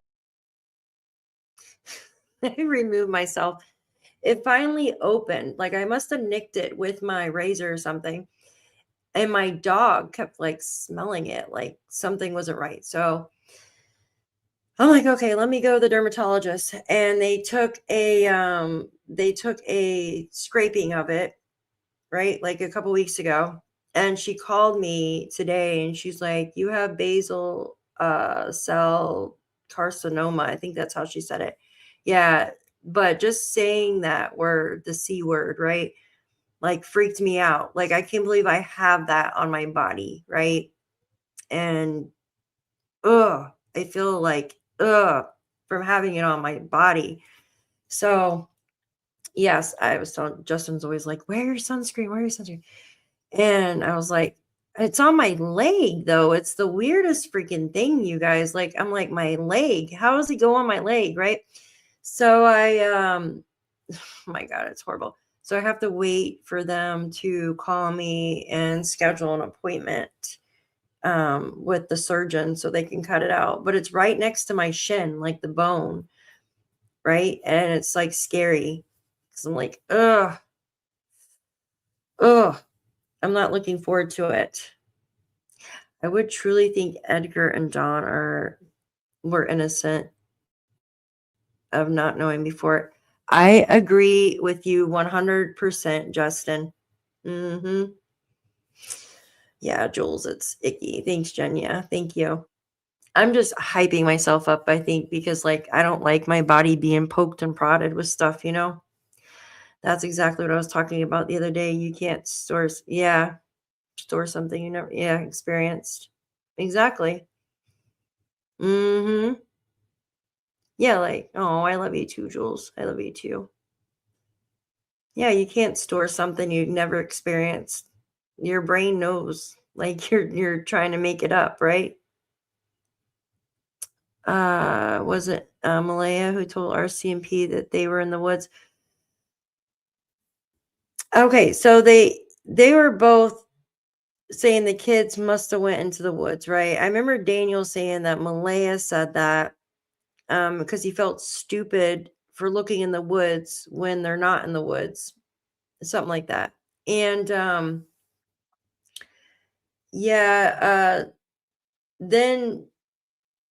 I think it was the second day is when they wanted an Amber Alert because her mom that night, Cindy, Malaya's mom,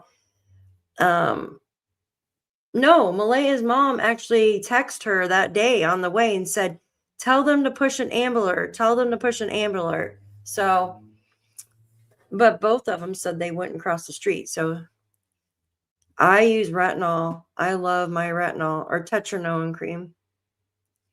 Yeah. Vitamin C. I need to take better care of my body. It is scary. Thank you, Golden. It is scary. Oh, does it? I had put bentonite clay on it, like when it first opened, and then it healed back almost all the way. And well, it would never fully heal, right? So I put the bentonite clay on there because it was hard or something. I don't know. And it like just so much stuff came out it and left a hole in my leg, guys. It left a freaking hole. Oh, thank you, Wolfie. Thank you. Yeah, I know. I am too. I was so scared. Like because it's been there for 3 years. So I'm kind of like, yeah, thank you. Mm-hmm. Soft tissue. Yeah. Not a lot can be done once it's deep. Yeah. Went deep. No, that's why I'm freaking out because it's like next to the bone. And oh my God, guys, like I don't even want to think about that. Like, oh, when they have to cut it out, like, oh, now it's got like a red. I would show you guys, but it's so disgusting. Here, let me see if I can show you on my phone. Now it's got like this red, like rash around it. Hold on, where is it at? I don't know if you can see it. See it? It's not as gross if I show it from my phone on there. It's not blowing it up to it. So it's, yeah, that's on my shin. It's red. It's a heart shape kind of too, but it's right on my shin. See? Like here's the shin and it's right to the side of it right here. I hate that. Like, how is it on my leg though? Like, who gets it on your leg? Yeah, I know. I watched videos as soon as I heard. Yeah, exactly. Fuck cancer. Exactly. Yeah. That's crazy, right? But who gets it on their freaking leg? Oh, I want that shit off. Like, I'm about to burn it off. Ugh, it's disgusting. It looks like a tick bite. Yeah, no, it's not a tick. Yeah, yeah. I don't want to blow it up too big for you guys. I don't want to make you guys sick to your stomach. You know, envision, my aunt asked me if we had any of that around. And I do. Like, I'm in farmland, like it's all over the place, right? And but I'm kind of afraid. Oops, hold on one second. Let me remove this because I'm not gonna play any more of the video. Hold on. I'm kind of afraid to put anything on it now because when I put the benton, I love bentonite clay. Like, I'm obsessed with freaking bentonite clay. It actually removed like a mole thing above my eye a few years ago, and it never came back. It never came back. So I know that one wasn't cancerous, right? So, well, Bobby, I think you were just being, nobody thinks Janie's responsible for the kids, right? But anyways, I'm just kind of afraid to put anything on it right now because the bentonite clay, like, it pulled a lot of shit out of there and it left a hole in my leg. I mean, now it's filled back up, but it just won't heal, guys. Yeah, that's an ulcer.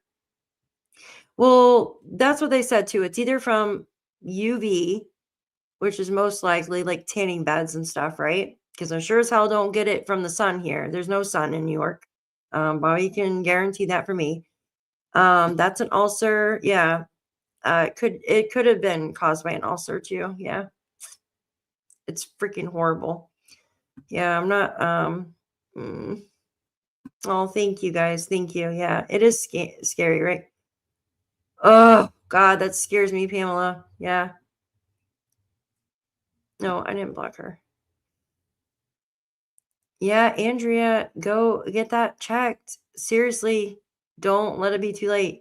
When something doesn't heal, guys, that's not normal, right? I need to wear sunscreen when there's snow or anything because yeah, I know. And I'm telling you, like, for the sun up here it feels so close too, right? Like, I love going outside and mowing my yard. Like, I have a pretty big yard. So I'm on the riding lawnmower, but I have like hardly any sunscreen on or anything. I tan really well though in the sun. Like, I tan really well. Like, so I got a good amount of melanin in me, but in the winter I'm freaking pale as shit. But the thing is like, guys, I don't remember ever my legs getting burnt, right? So I think maybe it was from a cyst or something because they said it could be from that or the UV. Because, like, how do you get sun cancer on your freaking leg that never gets burnt? Right? Like, it's just weird. I guess it just did. They said usually when you get burnt when you're a teenager or in your younger years, like in certain areas, you have more risk for that type to pop up later on. Oh, yeah, the snow sucks. We don't have any snow right now, though. Yeah, thank you, guys. Thank you. Thank you. You guys are amazing. Thank you. I went to the farm and country store and got the horse paste. Yeah.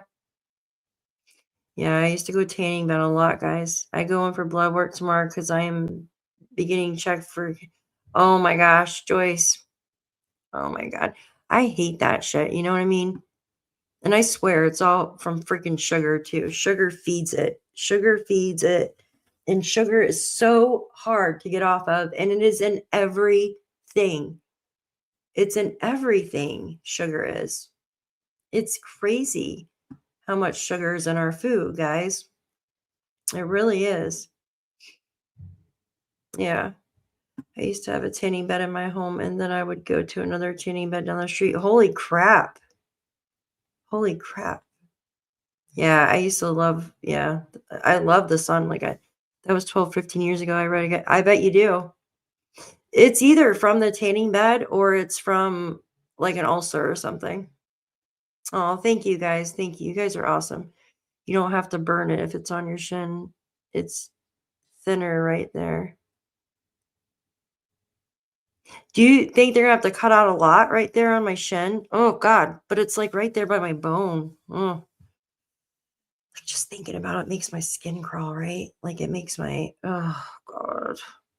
Oh, yeah, those damn, yeah, sugar and tanning meds. Yeah. Well, I hear the dog about to break down the door. Justin, are you going live? Oh, I do too, Justin. I don't like it either. Yeah, I know. I use extra bronzer. My mom goes, "You look a little pickish," like in your video the other day. And I'm like, "What are you talking about?" She's like, "Are you feeling okay?" I go, "Mom, it's bronzer because it's winter." Yes, sugar feeds it. Thin skin. Oh, okay.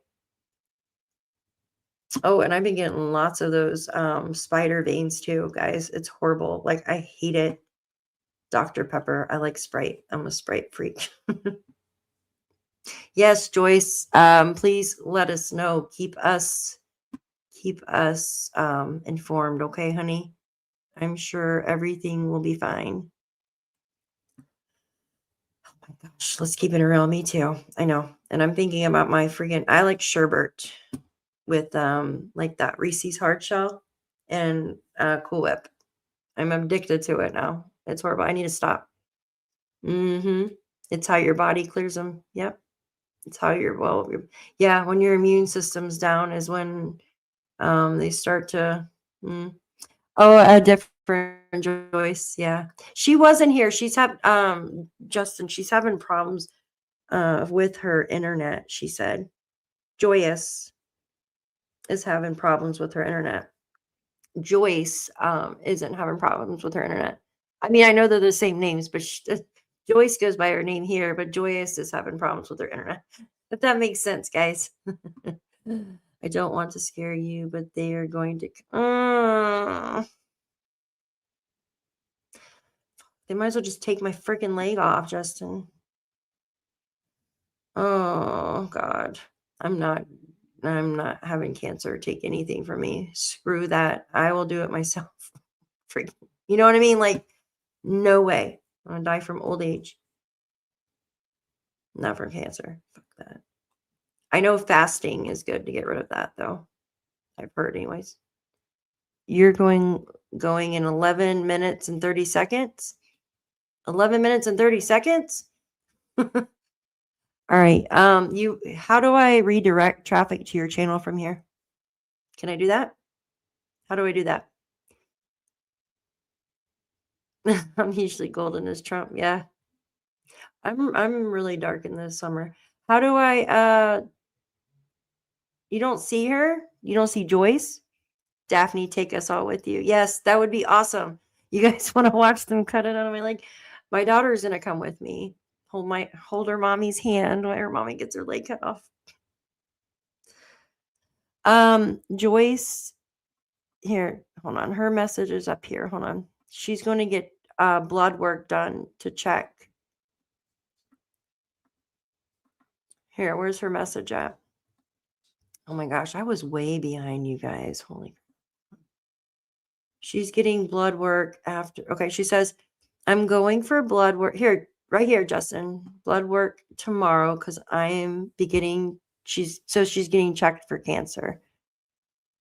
She will get the results the end of December. Don't say that. I'll talk about my leg getting cut off. Yeah, let us know, Joyce. Yeah, they do they check for. I'm just the messenger, sorry. I'm way behind. I don't see her anymore either. Well, Joyous, who comes in, she's her internet's been messed up. Like they're having really high winds where she's at.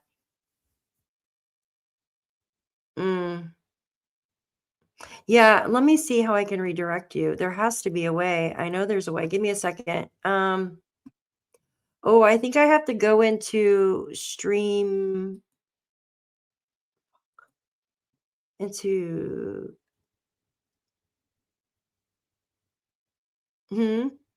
I'm so confused. Yeah, I hate spiders. Yeah. I don't know how to. Here, I'll Google it. Give me a second. How to redirect YouTube live to another. You already got the live up? I've never done it before. To redirect YouTube live to another channel, enable the feature on your YouTube Studios community settings. Then in the live control room,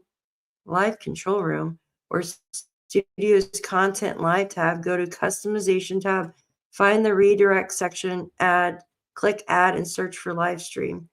Oh, okay. So I can redirect it to you. You guys all want to go to Justin's channel? I can redirect everybody there. Give me a second. YouTube Studio. All right. You want me to see if it works? Yeah, that's tough. That's really tough. You don't feel anything when they are cutting, but you just feel like them pulling on her skin. Oh my God. Oh. I already feel them pulling on my skin. Does that make sense? Like I feel like spiders are crawling all over me or something. I know that sounds weird, but like I don't. Oh, the neighbor's dog's barking. All right, wait, how do I do this again? Enable the feature on your YouTube Studios community center, and then go to Live Control Room or Studios Content Live tab. Okay, I see. Contents Live tab. All right. I want to see if this works. Yeah, I put that prox on. I have been bit. Yes, a broken black ski. They are horrible. I was bit by one when I was a young girl. I was like 17 or 18, and I was complaining to my mom because I had to go to school. I was like, I think a spider bit me here. And throughout the day when I was at school, my mom called my mom. I had a red streak from the bite on actually it's on the opposite leg, right? Around the same spot. And oh, there we go. And my mom had to take me to the hospital and get antibiotics. All right, I'm trying to figure out how to do this. Click add. Okay, add and search for the live stream. I got this. Hold on one second. Those spiders are freaking horrible. All right. Why isn't it on there? Hold on, guys. Give me a second. I'm trying to get this real quick. Sorry. Oh my God, I can't spell. You'd think it automatically. There we go. Pearls. Justin, I still can't find that one video. I know you did it, but all right, here we go. Which one's the one right here? Okay. There's the video link. Perfect. Okay. And then put it in here. All right. Redirect section. Customize tab. Find redirect. Hold on. Customize. Where's customize at? Customize section. Where the heck is the customize section? Stream settings, maybe? Jesus. Customize section. Right there. Stream URL. Analytic. No. Health. Oh my God. It's over, right? Sorry, guys. I'm trying to figure out. I need I've had more needles in my face than I can count. Oh my God. Needles for what? I just passed out. They put ammonia stuff under my nose because it made me so sick when they were stitching me up. I don't know. And I'm not a baby when it comes to stuff like this. Oh, I hope I don't pass out from it. I don't know if I can. I don't know, guys. Well, my daughter's going to be there with me, which is good. She's going to hold my hand because I'm going to die with that. I don't like anybody poking around on me anymore. When I was younger, like I could, you know what I mean? I didn't mind. I'm a big chicken. Like, I don't even know if I could get a stinking anymore, to tell you the truth. All right, come on, work. Okay, I think I got it now. Hold on. I just got to insert your thing in here. If it'll actually load. Come on for me. If I get this out, then that would be amazing. Okay. So is there?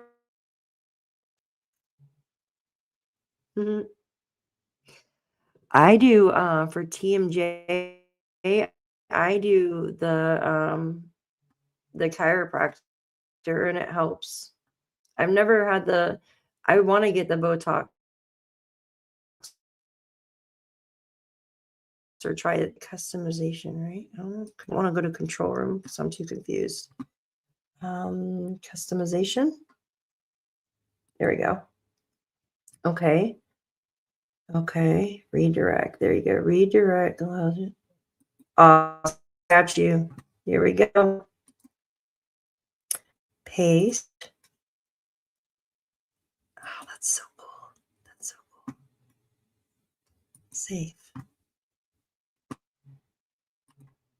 I just figured out how to redirect from here to your channel. You can hear my TMJ if I open my mouth. Yeah, same. Where it pops.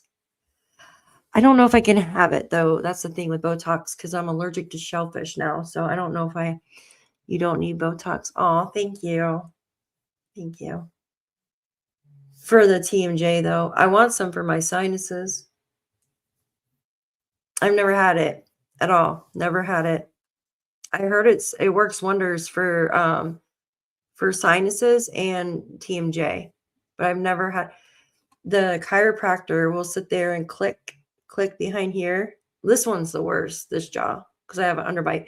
And then they'll click in here. And oh my gosh, like my ears will like explode after they're done. I was looking at clutch purse. It is terrible, yeah. It's stress and just like hold all your tension in, right? All right, I have, if you guys are still on here, I have redirected you over to Justin's channel. It should take you right over there when I end the stream. And I will be over there in just a moment. I am going to jump in the shower and then I will join all of you over there. Yeah, it is awful. It is very awful. I appreciate all of you all for joining me tonight and just hanging out. And don't forget, on Christmas Eve, I'm doing a little get together here. I will be posting probably tonight or tomorrow, might be tomorrow morning, the information for it. So like what time, what to bring for dinner, stuff like that. So I'm just joking, what to bring for dinner, but what time. So yeah. Yeah. How to blink your lips. How to blink your lips. Blink my lips. Yeah. Thank you guys. I love you guys. You're so sweet. Thank you. Thank you. Yes. Merry Christmas to all of you and happy holidays. Thank you. Yeah. We will have our own little Christmas get together here. Yes. We'll drink our eggnog and rum. Thanks, guys. That's what Justin just said. Yeah. That's right. Great minds think alike. Thank you, guys. I love you all. As soon as I close this, you guys will be over at Justin. So, oh, yay. Yay, Jules. Thank you. Love you guys. Thank you. Thank you, guys. Yes, Merry Christmas. I will see you guys tomorrow. Have a great night. Thank you so much for coming in. I enjoy talking with you. It keeps my mind off things. I think too much. And Shan knows that.